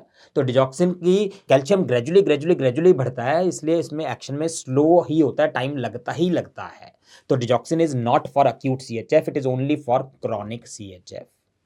तो ये इंपॉर्टेंट मैकेनिज्म है डिजॉक्सिन का। एक बार हम रिवाइज कर लेते हैं। डिजॉक्सिन ने सोडियम पोटाशियम पंप को इनहिबिट किया, उसके कारण there is increased sodium in the cell. जब सेल में सोडियम बढ़ा तो that result in inhibition of NCX, वहां से आना बंद हो गया। जब एनसीएक्स इनहिबिट हो गया तो there is increased calcium in the cell, in the cytoplasm. जब साइटोप्लाज्म में बढ़ गया तो इस सारे कैल्शियम को उठा के ले गया सरका, so there is increased calcium in the sarcoplasmic reticulum, and it is this which is required for increase in contractility. Is it clear the mechanism? 10 साल पहले का question, mechanism of action of digoxin in CHF, the direct answer sodium potassium pump inhibition. Recent question, mechanism of action of digoxin in CHF, और ये वाला option में नहीं देते, sodium potassium pump inhibition option में नहीं देते। So now they want to know उसके बाद क्या हुआ। तो answer can be anything, inhibition of NCX हो सकता है, ये हो सकता है, ये हो सकता है, answer can be any further thing. Clear? तो if you know the mechanism के कैसे काम करता है तो you can answer that. Okay, तो that is digoxin mechanism CHF. Clear? तो ये हो गया डिजॉक्सिन का मेन मैकेनिज्म। अब डिजॉक्सिन जो है, तो डिजिटलिस का पहला मैकेनिज्म था सोडियम पोटाशियम पंप को इनहिबिट करना, बट डिजिटलिस का एक और मैकेनिज्म है डिजॉक्सिन का, अगर आप देखो तो वो है वेगोमाइमेटिक इफेक्ट। तो नाम से पता लग रहा है कि वेगस जैसा इफेक्ट, मतलब वेगस की तरह ये एट्रियम से वेंट्रिकल में कंडक्शन को रोक देती है। बट इस इफेक्ट का सीएचएफ में कोई मेजर फायदा नहीं है। बट मेजर फायदा कहाँ है, ये इफेक्ट हम यूज करते हैं दूसरी बीमारी में, उसका नाम है एट्रियल फिब्रिलेशन। एट्रियल फिब्रिलेशन सबको पता है कि एट्रियल फिब्रिलेशन में atrial rate is very high, 400-500 beats per minute होता है। तो पहले हम एक बेसिक चीज़ समझते हैं। अगर हम कहते हैं कि heart rate of a person is 100 beats per minute, तो इसका क्या मतलब होता है? 1 मिनट में 100 बार क्या कॉन्ट्रैक्ट कर रहा है, एट्रियम कर रहा है या वेंट्रिकल कर रहा है? वेरी गुड, दोनों कर रहे हैं। 100 बीट्स पर मिनट का मतलब ये है कि एसए नोड से 1 मिनट में 100 इम्पल्स आई, वो सारी की सारी एट्रियम में चली गई, फिर एवी नोड के थ्रू सारी वेंट्रिकल में चली गई, मतलब हर कोई 1 मिनट में 100 बार बीट कर रहा है। तो अगर एट्रियम है या वेंट्रिकल है, उनको 8 मिनट में 100 बार बीट करना है। 1 मिनट मतलब 60 सेकेंड्स, 60 सेकेंड में 100 बार बीट करना है तो कर सकते। वो कॉन्ट्रैक्ट करेंगे, रिलैक्स करेंगे, contract relax, contract relax, contract relax, 1 minute में 100 बार कर सकते हैं। So they can effectively pump the blood. 100 में कोई प्रॉब्लम नहीं है, 100 बार करेंगे और ब्लड पंप कर देंगे। बट प्रॉब्लम यह है कि अगर बीट्स 400 या 500 हो जाए, जैसे एट्रियल फिब्रिलेशन में हमने एट्रियम को बोला कि तुम्हें 1 मिनट में 500 बार कॉन्ट्रैक्ट करना है, तो एट्रियम से डन, मैं कर दूंगा, ठीक। बट इमीडिएटली उसके रियलाइज हुआ कि भाई ये क्या बोल दिया यार, टाइम तो वही है 60 सेकेंड ही है, 60 सेकेंड में 500 बार कैसे कॉन्ट्रैक्ट करूँ? अब वादा कर दिया तो निभाना पड़ेगा। तो उसने कहा चलो कोशिश करते। तो एट्रियम ने कॉन्ट्रैक्ट किया, रिलैक्स किया, कॉन्ट्रैक्ट किया, रिलैक्स किया, कॉन्ट्रैक्ट किया, रिलैक्स किया, बट इतने में उसको समझ आ गया कि 1 मिनट में 500 बार तो पॉसिबल नहीं है। अगर ये पूरी तरह कॉन्ट्रैक्ट करके रिलैक्स करूंगा 500 बार तो नहीं कर सकता। फिर एट्रियम ने कहा कि 500 बार करना तो है ही, अब मजबूरी है, तो क्या करेगा? उसने contract relax, contract relax, contract relax करना शुरू कर दिया। That means it is not contracting, it is only fibrillating. So fibrillation का मतलब है इनइफेक्टिव कॉन्ट्रैक्शन, मतलब कॉन्ट्रैक्शन सिर्फ नाम की है, वो कोई काम नहीं कर रही। तो एट्रियल फिब्रिलेशन में रेट इतना ज़्यादा होता है कि कॉन्ट्रैक्शन जो है वो इनइफेक्टिव हो जाती है, वो काम की नहीं होती। अब क्वेश्चन ये है कि अगर एट्रियम कॉन्ट्रैक्ट नहीं करता तो क्या ये बहुत बड़ी डिसएडवांटेज है? आंसर इज नो, क्योंकि एट्रियम का काम ब्लड को वेंट्रिकल में देना है और वो ग्रेविटी से ही चला जाएगा। तो अगर वो कॉन्ट्रैक्ट नहीं भी करेगा तो कोई मेजर प्रॉब्लम नहीं आने वाली। बट प्रॉब्लम इज, अगर एट्रियम ठीक से कॉन्ट्रैक्ट नहीं करेगा, 500 बार कॉन्ट्रैक्ट कर रहा है, 500 बार बीट कर रहा है, तो ग्रेविटी से वेंट्रिकल में तो जा सकता है blood, but problem is normally 100 की 100 कॉन्ट्रैक्शन वेंट्रिकल में चली गई। बट अगर ये 500 की 500 वेंट्रिकल में चली गई तो वेंट्रिकुलर फिब्रिलेशन हो जाए, और अगर वेंट्रिकल का रेट बहुत ज़्यादा बढ़ गया, उसकी इफेक्टिव पंपिंग एफिनिटी खत्म हो गई, तब आदमी मर जाएगा। क्लियर? तो हम एट्रियल फिब्रिलेशन से नहीं घबराते, हम वेंट्रिकुलर फिब्रिलेशन से घबराते। ठीक है? तो एट्रियल फिब्रिलेशन में ज़्यादातर दवाइयाँ जो यूज़ होती हैं, they are use to decrease the ventricular rate. हम कहते हैं कि एट्रियम 500 बार कॉन्ट्रैक्ट करता है तो करता रहे, बट वेंट्रिकल का रेट नहीं बढ़ना चाहिए। तो जब हम डिजॉक्सिन देते हैं तो ये एवी कंडक्शन को रोकती, वेगस लाइक जैसे इफेक्ट से एट्रियम से वेंट्रिकल में कंडक्शन जाने से रोक देती है। तो एट्रियम बीट करता रहता है 500, बट एट्रियम की 4 या 5 बीट में से सिर्फ एक ही वेंट्रिकल में जा पाती है।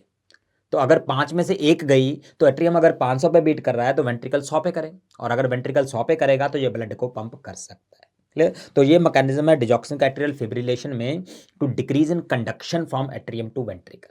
तो ध्यान से क्वेश्चन पढ़ना है। क्वेश्चन आता है, what is mechanism of action of digoxin in atrial fibrillation, और इसमें पहला ऑप्शन वो देते हैं सोडियम पोटेशियम पंप इनहिबिशन। इसको मार्क नहीं करना क्योंकि इसका कोई रोल नहीं है इसमें। ठीक है? तो डिजॉक्सिन के दो मैकेनिज्म हैं, दो अलग अलग बीमारियों में। CHF में मैकेनिज्म है सोडियम पोटेशियम पंप को इनहिबिट करना, और एट्रियल फिब्रिलेशन में मैकेनिज्म है decrease in conduction from atrium to ventricle, और सिंपली वेगस लाइक इफेक्ट। ठीक है? तो दो दवाइयां, दो मैकेनिज्म, दो uses. Okay, now coming to side effects of digoxin. Digoxin के साइड इफेक्ट्स बहुत इंपॉर्टेंट हैं। डिजॉक्सिन के साइड इफेक्ट्स जो हैं, सबसे इंपॉर्टेंट क्वेश्चन जो आता है, most common side effect of digoxin is, what is the most common side effect? The answer is, almost सारी दवाइयों की तरह, नोजिया वॉमिटिंग। GIT के साइड इफेक्ट सबसे कॉमन होते हैं। ठीक है? अब GIT के साइड इफेक्ट तो कोई भी दवाई कर सकती, बट डिजॉक्सिन में खास बात यह है कि जब GIT के साइड इफेक्ट आने शुरू हो जाएं तो हमें ध्यान रखना पड़ता है कि अब टॉक्सिसिटी होने के चांस हैं, हार्ट भी अफेक्ट हो सकता है। तो सेकेंड साइड इफेक्ट है कार्डियक, हार्ट में मेनली होते हैं arrhythmias. Major side effect are arrhythmias. ठीक? तो डिजॉक्सिन में बेसिकली क्या होता है, जब हम डिजॉक्सिन किसी आदमी को देते हैं तो उसकी बॉडी को दो इन्फॉर्मेशन मिलती है, उसके हार्ट को दो इन्फॉर्मेशन मिलती है। पहली क्या है, डिजॉक्सिन का मेन मैकेनिज्म क्या था? कैल्शियम बढ़ाना। सोडियम पोटेशियम पंप को इनहिबिट करके सेल के अंदर कैल्शियम बढ़ा दी। और कैल्शियम का क्या काम है? हार्ट को क्या करना? स्टिमुलेट करना। तो हार्ट के पास एक इन्फॉर्मेशन आ गई कि मुझे स्टिमुलेट होना है, तो हार्ट ने कहा ठीक है मुझे स्टिमुलेट होना है। बट फिर डिजॉक्सिन का दूसरा मैकेनिज्म आ गया, vagus like action. Vagus like action, vagus क्या कहती है? हार्ट को इनहिबिट हो जा। ठीक है? अब हार्ट हो गया कंफ्यूज, डिजॉक्सिन कह रहा है स्टिमुलेट हो जा, फिर कह रहा है इनहिबिट हो जा। तो इस कंफ्यूजन में हार्ट कुछ भी कर सकता है, मतलब अरिथमियाज हो सकते हैं। अरिथमियाज में MCQ क्या आते हैं, what is the most common cardiac arrhythmia caused by digoxin? Most common arrhythmia जो है वो है ventricular bigeminy. Ventricular bigeminy is the most common arrhythmia. ठीक है? बहुत ध्यान से पढ़ना है, क्वेश्चन एग्जाम में कैसे कंफ्यूज करते हैं। विच of the following is most common side effect of digoxin? और पहला ऑप्शन दे देंगे वेंट्रिकुलर बाइजेमिनी, चौथा ऑप्शन होगा जाके नोजिया वॉमिटिंग। तो read carefully, most common overall are GIT side effect, but heart में मोस्ट कॉमन वेंट्रिकुलर बाइजेमिनी। ठीक है? तो ध्यान से पढ़ना है। दूसरा क्वेश्चन आता है अरिथमियाज में, बहुत इंपॉर्टेंट क्वेश्चन आता है, what is the most specific side effect of digoxin? Most specific arrhythmias. ठीक है? मोस्ट कॉमन अरिथमिया तो क्या था? Ventricular bigeminy. दूसरा आता है most specific arrhythmia. Most specific arrhythmia का आंसर है non paroxysmal atrial tachycardia with AV block. इसी क्वेश्चन को दूसरे तरीके से पूछते हैं, which is the most characteristic side effect of digoxin? Most characteristic या मोस्ट स्पेसिफिक? सबसे पहले क्वेश्चन का मतलब क्या है, मोस्ट कॉमन में और मोस्ट स्पेसिफिक में क्या फर्क है? मोस्ट कॉमन का मतलब ये है कि जब भी डिजॉक्सिन की ओवरडोज होगी तो ये साइड इफेक्ट होने के चांस है, बट हमने ये थोड़ी बोला है कि ये कोई और नहीं कर सकता। तो वेंट्रिकुलर बाइजेमिनी तो 10 और दवाइयाँ कर सकती और सर बहुत सारी कंडीशंस कर सकती। तो अगर किसी पेशेंट को वेंट्रिकुलर बाइजेमिनी है तो हम श्योरली नहीं कह सकते कि डिजॉक्सिन ने किया होगा, कोई भी कर सकता है, बट डिजॉक्सिन में होता है कॉमनली, ठीक। But on the other hand most specific का मतलब ये है कि चाहे ये साइड इफेक्ट कॉमन नहीं है, बट अगर ये प्रेजेंट है तो हम श्योरली कह सकते हैं कि डिजॉक्सिन ने किया होगा। ठीक है, ये स्पेसिफिक है डिजॉक्सिन का, बाकी दवाइयां नहीं करती। ठीक है, तो डिजॉक्सिन का स्पेसिफिक साइड इफेक्ट या कैरेक्टरिस्टिक साइड इफेक्ट क्या है? NPAT with AV block, non paroxysmal atrial tachycardia with AV block. ये आप याद भी कर सकते हो, इजीली समझ सकते हो कि डिजॉक्सिन के दो मैकेनिज्म थे, एक कैल्शियम बढ़ाया, कैल्शियम बढ़ाने से टैकिकार्डिया हो, और दूसरा वेगस लाइक इफेक्ट से एवी ब्लॉक हो गया। तो मतलब हार्ट स्टिमुलेट भी हुआ, इनिबिट भी हुआ, ये तो सिर्फ डिजॉक्सिन ही कर सकता है, बाकी या तो स्टिमुलेट करेंगे या इनिबिट करेंगे, डिजॉक्सिन दोनों करता है। ठीक है, तो NPAT with AV block is the characteristic और most specific side effect of digox. ठीक, तीसरा कई बार क्वेश्चन आता है कि which arrhythmias are not seen with digoxin therapy.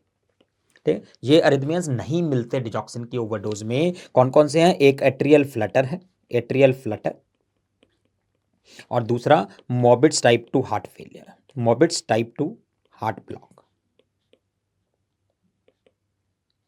These two arrhythmias are not seen in digoxin overdose.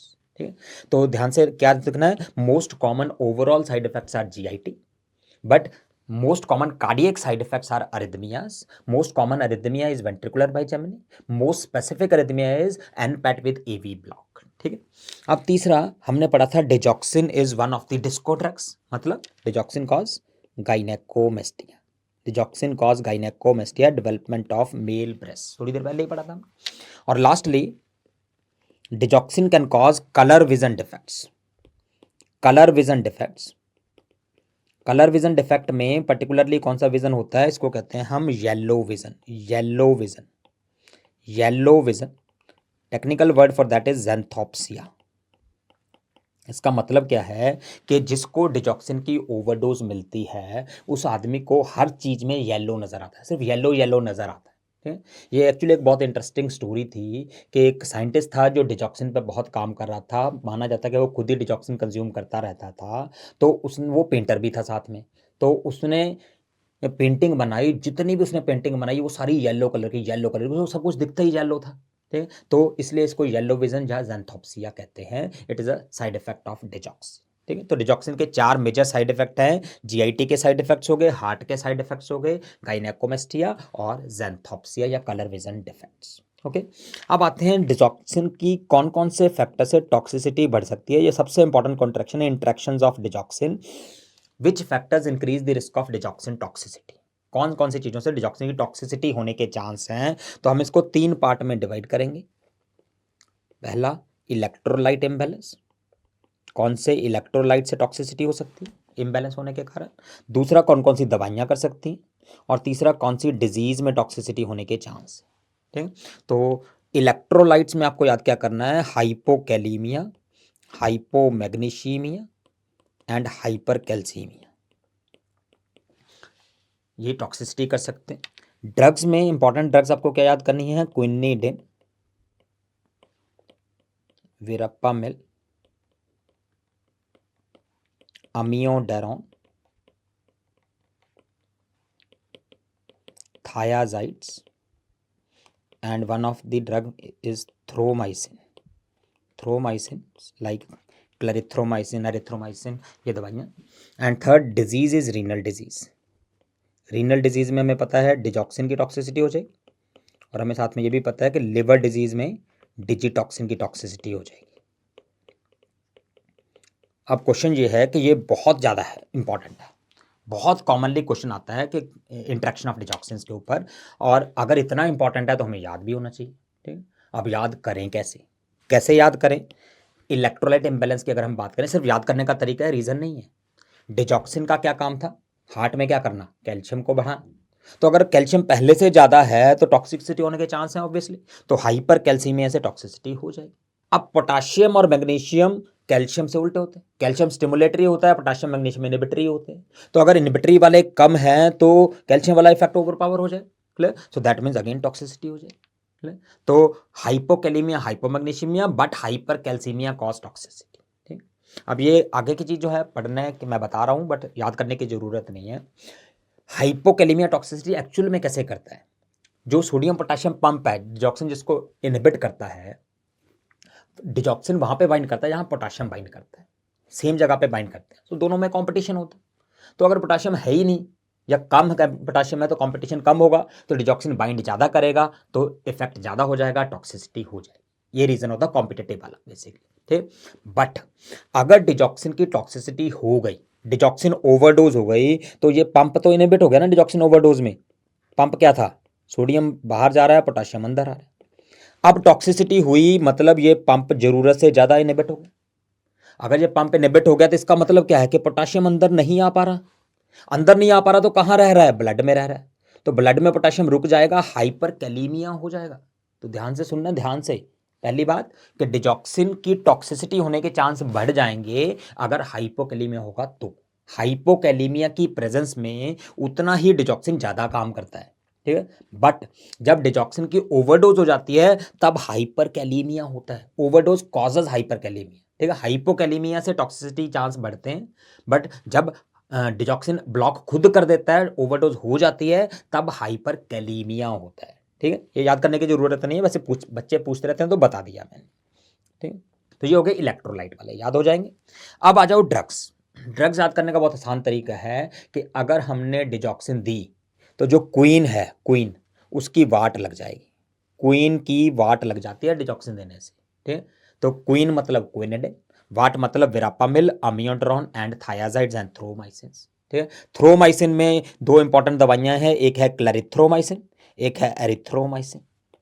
Basically ये दवाइयाँ क्या करती हैं, ये पी ग्लाइकोप्रोटीन को इनहिबिट कर देती हैं। पी ग्लाइकोप्रोटीन बेसिकली डिजॉक्सिन को सिक्रीट करता है किडनी में, तो किडनी से बाहर जाता है। अगर उसको इनहिबिट कर दिया तो ये जमा हो जाएगा, जिससे टॉक्सिसिटी हो जाएगी, क्लियर। तो ये हो गई क्वीन की वाट लग जाना, ओके। डिजीज हमें पता ही है कि डिजीटॉक्सिन के नाम में ही टॉक्सिन है, तो ये लिवर फेलियर में टॉक्सिसिटी करेगा, और डिजॉक्सिन जो है वो रीनल फेलियर में टॉक्सिसिटी करेगा, ओके। तो ये हमारे सबसे इंपॉर्टेंट चीज़ है डिजॉक्सिन की टॉक्सिसिटी वाली।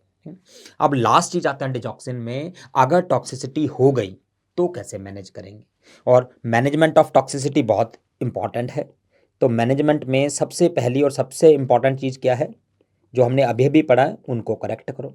करेक्ट दी इंटरेक्शंस, मतलब अगर किसी को हाइपोकैलीमिया हो रखा है तो पोटाशियम दे दो, ठीक है। ये भी क्वेश्चन आता है कि which monovalent ion can prevent digoxin toxicity, it is potassium. Potassium is monovalent, अगर पोटाशियम की कमी या टॉक्सिसिटी होने के चांस है, पोटाशियम दे दो, टॉक्सिसिटी नहीं होगी, ठीक है। तो हमें इन मेटाबॉलिक प्रॉब्लम्स को करेक्ट करना है। दूसरा, अगर कोई इनमें से दवाई चल रही है तो उसको बंद करने की कोशिश कर सकते हैं, उससे टॉक्सिसिटी मैनेज हो जाएगी, ठीक है। अब सपोज ये सब करने के बाद भी टॉक्सिसिटी हो गई, मतलब आदमी को अरिथमियाज हो गई, तो डिजॉक्सिन इंड्यूस्ड अरिथमियाज हैं। तो अगर क्वेश्चन आता है what is drug of choice for digoxin induced arrhythmias, digoxin induced arrhythmias, ठीक है। तो ज़्यादातर अरिथमियाज के लिए we give lignocaine. Lignocaine is drug of choice for digoxin induced arrhythmia. Alternative to lignocaine is phenytoin. Phenytoin alternative है, main lignocaine है। Digoxin induced arrhythmias mainly ventricular होते हैं, बट इंपॉर्टेंट चीज़ ये है कि ये दवाइयाँ सिर्फ वेंट्रिकुलर अरिथमिया में ही काम करती हैं, मोस्टली होते भी वेंट्रिकुलर हैं। तो डिजॉक्सिन इंड्यूस्ड अरिथमियाज में मोस्टली हम देते हैं लिग्नोकेन, अगर ऑप्शन में ना हो तो फेनिटोइन। बट अगर ब्रेडी अरिथमियाज हो जाएं, ब्रेडी अरिथमियाज, तो bradycardia signify that there is severe digoxin toxicity. Bradycardia बहुत ज़्यादा टॉक्सिसिटी में होता है, तो ब्रेडिकार्डियाज के लिए हम एंटी अरिथमिक ड्रग्स पे रिलाई नहीं करेंगे। अगर सीवियर टॉक्सिसिटी हो जाए, तीसरा क्वेश्चन ले लो, सीवियर टॉक्सिसिटी हो जाए इंक्लूडिंग ब्रेडिकार्डियाज, तो हमारे पास जो लास्ट ऑप्शन बचता है दैट इज डिजीबाइंड। डिजीबाइंड नाम से पता लग रहा है, it is an antibody against digoxin. एक एंटीबॉडी का फ्रैक्शन होता है डिजॉक्सिन के अगेंस्ट, तो it will bind digoxin and stop its function. Digoxin से बाइंड करके उसके फंक्शन को रोक देगी डिजीबाइंड, ठीक है। डिजीबाइंड का नाम दूसरा जो है, it is digoxin immune FAB. Antibody fraction है डिजॉक्सिन के अगेंस्ट। डिजॉक्सिन इम्यून एफएबी और Digibind is same thing. It is used for severe digoxin toxicity. Severe digoxin toxicity का एंटीडॉट है डिजीबाइंड, ओके। तो ये सारे फैक्टर्स इंपॉर्टेंट थे digoxin के केस में। तो डिजॉक्सिन में खास बात हमने पहले ही बता दी कि ये ओनली ओरल आइनोट्रोपिक ड्रग है, तो क्रॉनिक सीएचएफ में देते हैं बट अक्यूट में नहीं देते, क्योंकि अक्यूट में इसका इफेक्ट आएगा नहीं, बहुत स्लो वर्किंग है, क्योंकि ग्रेजुअली अकोमुलेट होता है। ठीक है, तो that is about the chronic CHF also. तो एक बार क्विकली रिवाइज कर लेते हैं।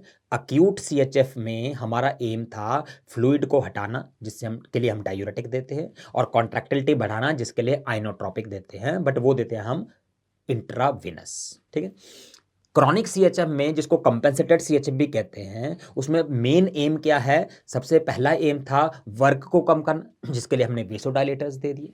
दूसरा एम क्या था? हमें इडीमा को हटाना है, उसके लिए हमने डायूरेटिक्स दे दिए। तीसरा एम क्या था?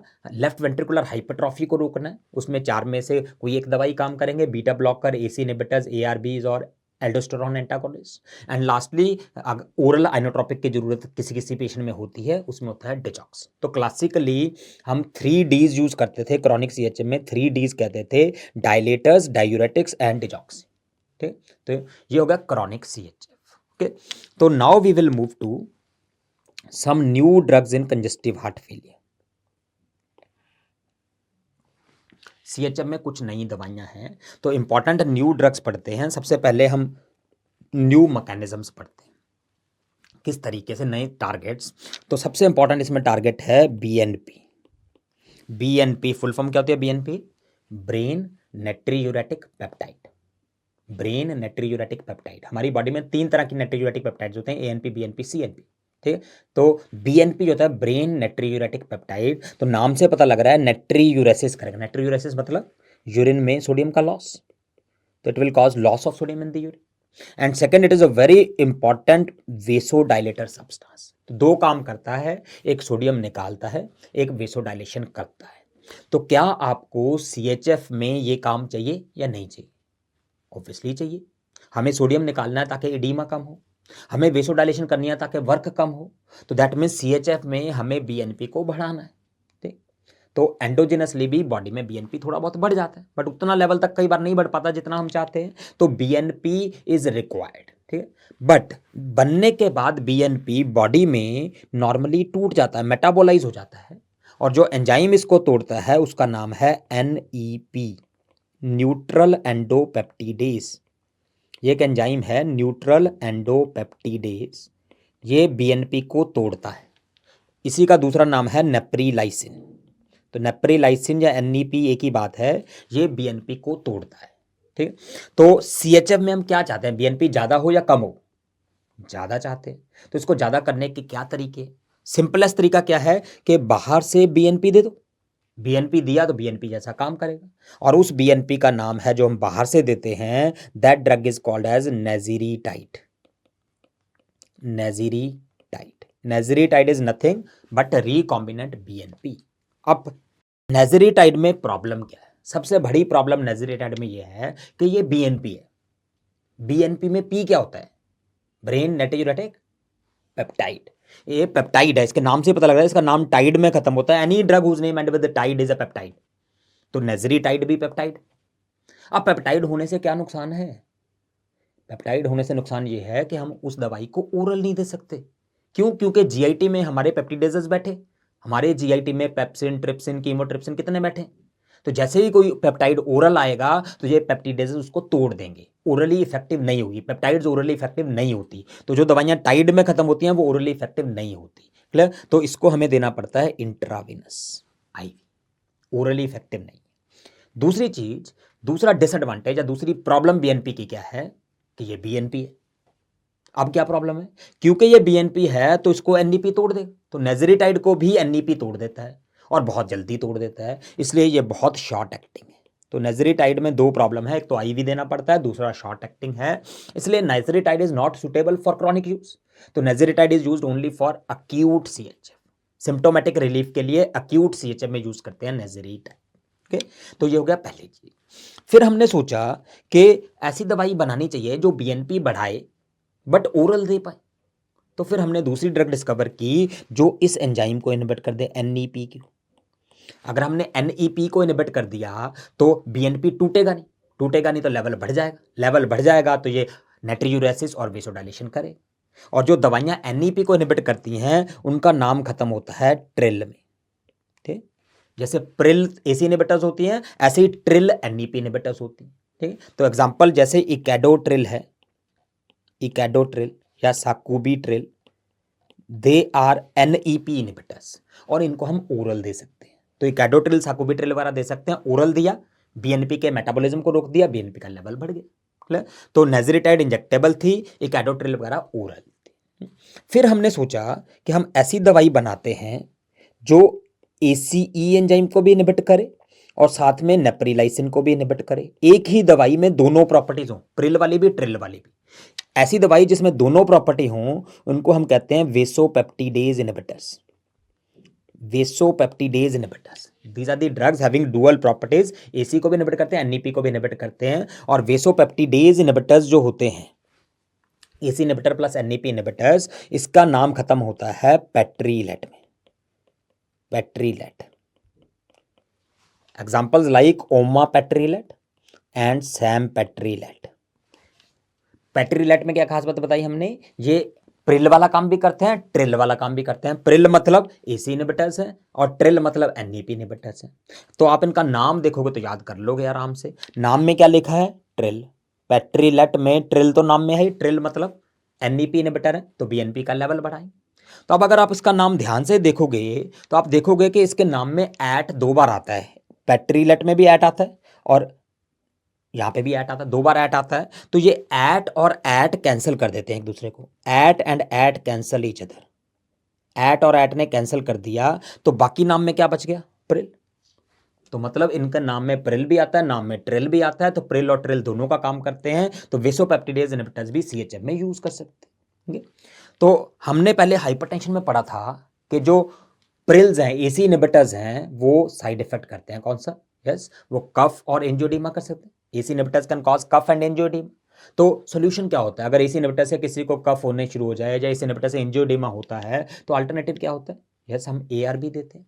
तो फिर हमने एक और स्ट्रेटेजी बनाई कि हम ऐसी दवाई बनाएंगे जो एंजियोटेंसिन रिसेप्टर ब्लॉकर हो और साथ में एनईपी इनहिबिटर। बट हम ऐसी दवाई बना नहीं पाए कोई भी दवाई जिसमें ये दोनों प्रॉपर्टी हो। तो हमने क्या किया, 2 अलग अलग दवाइयां दे दी। तो हमने एक एआरबी दे दिया, एआरबी जैसे वालसार्टन, और दूसरा एनईपी इनहिबिटर दे दिया जैसे साकुबिट्रिल। तो ये वालसार्टन और साकुबिट्रिल की जो जोड़ी है, इसने एंजियोटेंसिन रिसेप्टर को ब्लॉक किया और साथ में एनईपी को इनहिबिट किया। इस जोड़ी को हम बोलते हैं अर्नी। अर्नी का क्या मतलब है, angiotensin receptor and NEP inhibitor. Angiotensin receptor को भी इनहिबिट कर दिया और एनईपी को भी इनहिबिट कर दिया। ठीक है, तो अर्नी जो है वो हम एक दवाई में नहीं बना पाए, तो हमने 2 दे दी, एक एआरबी दे दिया और एक एनईपी इनहिबिटर दे दिया। और जो अर्नी अप्रूव्ड है, एफडीए अप्रूव्ड है, वो है वालसार्टन प्लस साकुबिट्रिल। ठीक है, तो ये हो गया हमारा पहली new strategy congestive heart failure में, that is to target the BNP. Okay, अब दूसरी स्ट्रेटजी क्या है कि we can target vasopressin. The drugs are called vasopressin receptor antagonist, vasopressin receptor antagonist. सबसे पहले हम समझते हैं वेसोप्रेसिन का दूसरा नाम क्या है, yes, it is called as anti diuretic hormone, ADH. अब मैं 2 नाम क्यों पढ़ रहा हूं, क्योंकि इसके 2 काम है। पहला काम है वेसोप्रेसिन, मतलब ये वेसो कंस्ट्रिक्शन करता है। दूसरा काम है एंटी डायूरेसिस, दैट मीन्स ये यूरिन कम करता है। तो वेसोप्रेसिन के 2 काम हैं, एक वेसो कंस्ट्रिक्शन करना और दूसरा यूरिन कम करना, और ये दोनों अलग अलग रिसेप्टर के थ्रू होते हैं। वेसोप्रेसिन जब V1 को स्टिमुलेट करता है तो वेसो कंस्ट्रिक्शन होता है, और जब ये V2 को स्टिमुलेट करता है तो ये यूरिन कम करता है। V1 ब्लड वेसल में होता है और V2 किडनी में होता है। तो अब CHF में आपको इन दोनों में से कौन सा काम चाहिए, कोई भी नहीं चाहिए। क्यों, हमें वेसो कंस्ट्रिक्शन थोड़ी चाहिए, हमें तो वेसो डायलेशन चाहिए। हमें यूरिन कम थोड़ी चाहिए, हमें तो ज्यादा चाहिए। तो CHF में हमें दोनों में से कोई काम नहीं चाहिए, तो हम क्या करेंगे, हम इसका एंटागोनिस्ट दे देंगे। जो दवाई V1 को भी ब्लॉक करे, V2 को भी ब्लॉक करे, वो यूज कर सकते हैं। तो वो है vasopressin receptor antagonist. And the drugs which end with vaptan, जिनका नाम वैप्टान में खत्म होता है, वो वेसोप्रेसिन रिसेप्टर एंटागोनिस्ट है, जैसे कोनीवैप्टान और tolvaptan. These are vasopressin receptor antagonist, जिसके नाम में लिखा VA मीन्स वेसोप्रेसिन। टी गलती से उन्होंने यहां लिख दिया, मैंने उठा के टी यहां रख दिया, तो क्या बन जाएगा, एंटागोनिस्ट। तो vaptans are vasopressin receptor antagonist, they can be used in CHF। अब इसमें इंपॉर्टेंट क्या है कि जो कोनीवेप्टान है वो इंजेक्टेबल है, आईवी देनी पड़ती है, और टॉलवेप्टान जो है वो ओरल है। ठीक, तो आप याद कैसे करोगे? तो जैसे हरियाणवी में बोलते हैं कि इसको ओरल कोनी दे सकते, तो इसके नाम में लिखा है कोनी दे सकते, तो कोनी मतलब ओरल कोनी दे सकते मींस आईवी दे सकते हैं। तो conivaptan is not effective orally, tolvaptan is effective orally. ठीक, तो ये सेकंड मैकेनिज्म है न्यू ड्रग्स का in congestive heart failure. Okay, अब जो तीसरा मैकेनिज्म है वो है हमारी एक और दवाई जिसका नाम है इवाब्रेडिन। इवाब्रेडिन पहले एंजाइना में यूज करते थे, अब ये CHF में भी अप्रूव हो गई। इवाब्रेडिन क्या है? It is a funny current blocker. Funny current blocker basically क्या होता है कि SA नोड में एक स्पेशल तरह का चैनल होता है, सोडियम चैनल होता है, जिसके कारण हार्ट रेट मेंटेन होती है। ठीक है, हार्ट रेट मेंटेन होती है, hyper polarization activated sodium channel होता है, ये उस करंट को ब्लॉक कर देती है, फनी करंट को। फनी करंट का नाम होता है IF, I symbol of current, F means funny, तो ये फनी करंट ब्लॉकर है। ठीक है, तो फनी करंट ब्लॉकर करके ये हार्ट रेट कम कर देते हैं। कोई ऐसे नोड काम नहीं करेगा तो हार्ट रेट कम हो जाएगी, तो ये इट कॉजेज ब्रेडिकार्डिया। तो ब्रेडिकार्डिया करके ये हार्ट रेट को कंट्रोल करके हार्ट का वर्क कम करती है, तो CHF में यूज कर सकते हैं। मेजर साइड इफेक्ट इसका क्या है? Visual field problems. ठीक, विजुअल एक्यूटी में प्रॉब्लम करती है, मेन साइड इफेक्ट है। तो इवाब्रेडिन के नाम में सब कुछ लिखा है। आई मींस IF ब्लॉकर, इसका मैकेनिज्म है। VA मतलब विजुअल एक्यूटी को कॉम्प्रोमाइज करती है, साइड इफेक्ट है। और ब्रेडी मींस ब्रेडिकार्डिया करती है, हार्ट रेट कम करती है, मेन मैकेनिज्म। ठीक, तो ये दवाई भी CHF में यूज कर सकते हैं, बट इवाब्रेडिन मेन यूज हम एंजाइना में पढ़ते हैं। Okay, then another new drug we use is levosimendan. Levosimendan क्या है कि ये एक फॉस्फोडाइएस्ट्रेज इनहिबिटर ही है।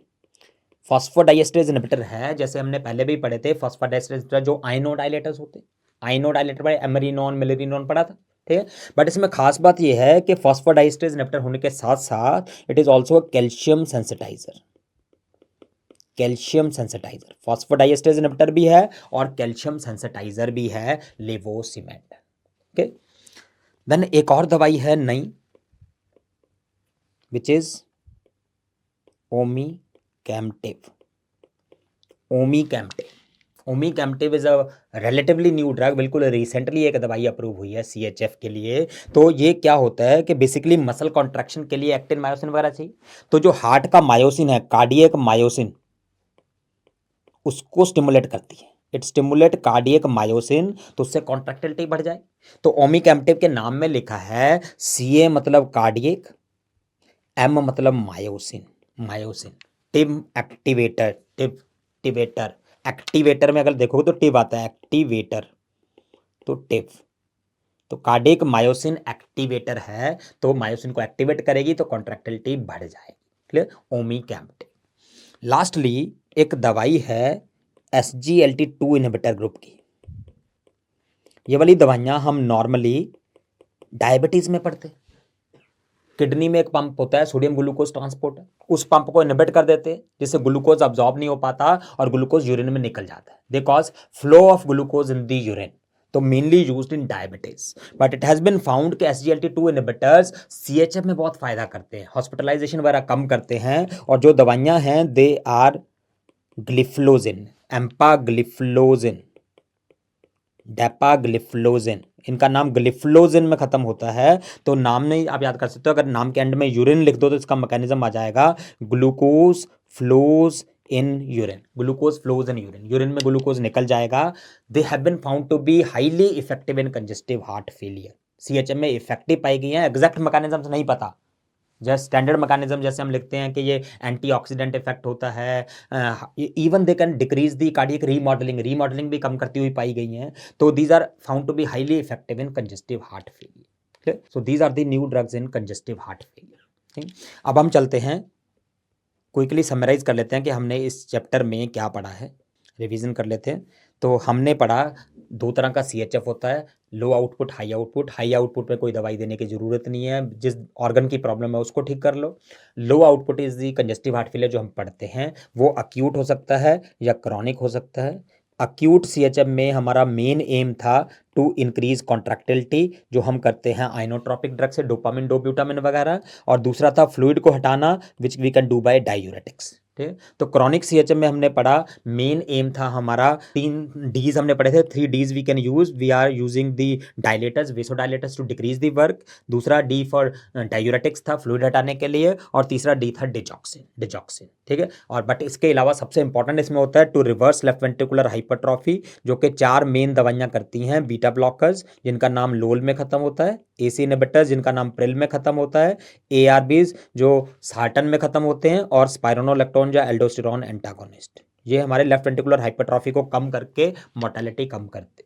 ठीक, तो उसके बाद हमने पढ़ी सब new drugs for CHF. New drugs में एक हमने बीएनपी पाथवे पढ़ा जिसमें 4 तरह के टारगेट्स पढ़े। सबसे पहले तो बीएनपी दे दिया नेज़रिटाइड, फिर एनईपी को इनहिबिट कर दिया ट्रिल वाली दवाइयाँ, साकुबी-ट्रिल वगैरह। तीसरा हमारा था वेसोपेप्टिडेज इनहिबिटर प्रिल प्लस ट्रिल वाले पेट्रीलेट, और लास्टली चौथा था हमारा अर्नी। ठीक है, और बीएनपी के टारगेट्स हो गए। उसके बाद वेसोप्रेसिन एंटागोनिस्ट हो गए हमारे, वेसोप्रेसिन एंटागोनिस्ट जो कि खत्म होते हैं वेप्टान में खत्म होने वाले हो गए। इसके अलावा हमने लिवोसिमेंडन पढ़ा, ईवाब्रेडिन पढ़ा, लेटेस्ट दवाई पढ़ी ओमिकैम्टे, और सबसे important anti diabetic drug SGLT2 inhibitors CHF में इफेक्टिव पाए गए। ठीक, तो ये हमारी मेन चीज़ें थी जो हमने पढ़ी। ओके, तो जल्दी से हम कुछ क्वेश्चंस कर लेते हैं। A patient with chronic stable angina presents with pedal oedema, breathlessness and other symptoms of heart failure. ठीक, which of the following drug can increase longevity, कौन सी दवाई मोर्टेलिटी कम करेगी? देखो मोर्टेलिटी कम करने वाली 4 दवाइयां हमने पढ़ी थी, उनमें से चूज करनी है। निफेडिपिन नहीं हो सकता आंसर, डिजॉक्सिन नहीं है, टॉर्सेमाइड नहीं है, आंसर इज लिजिनोप्रिल। ठीक, तो लॉलप्रिल, सार्टन या स्पाइरोनोलेक्टोन, इनमें से आंसर आएगा।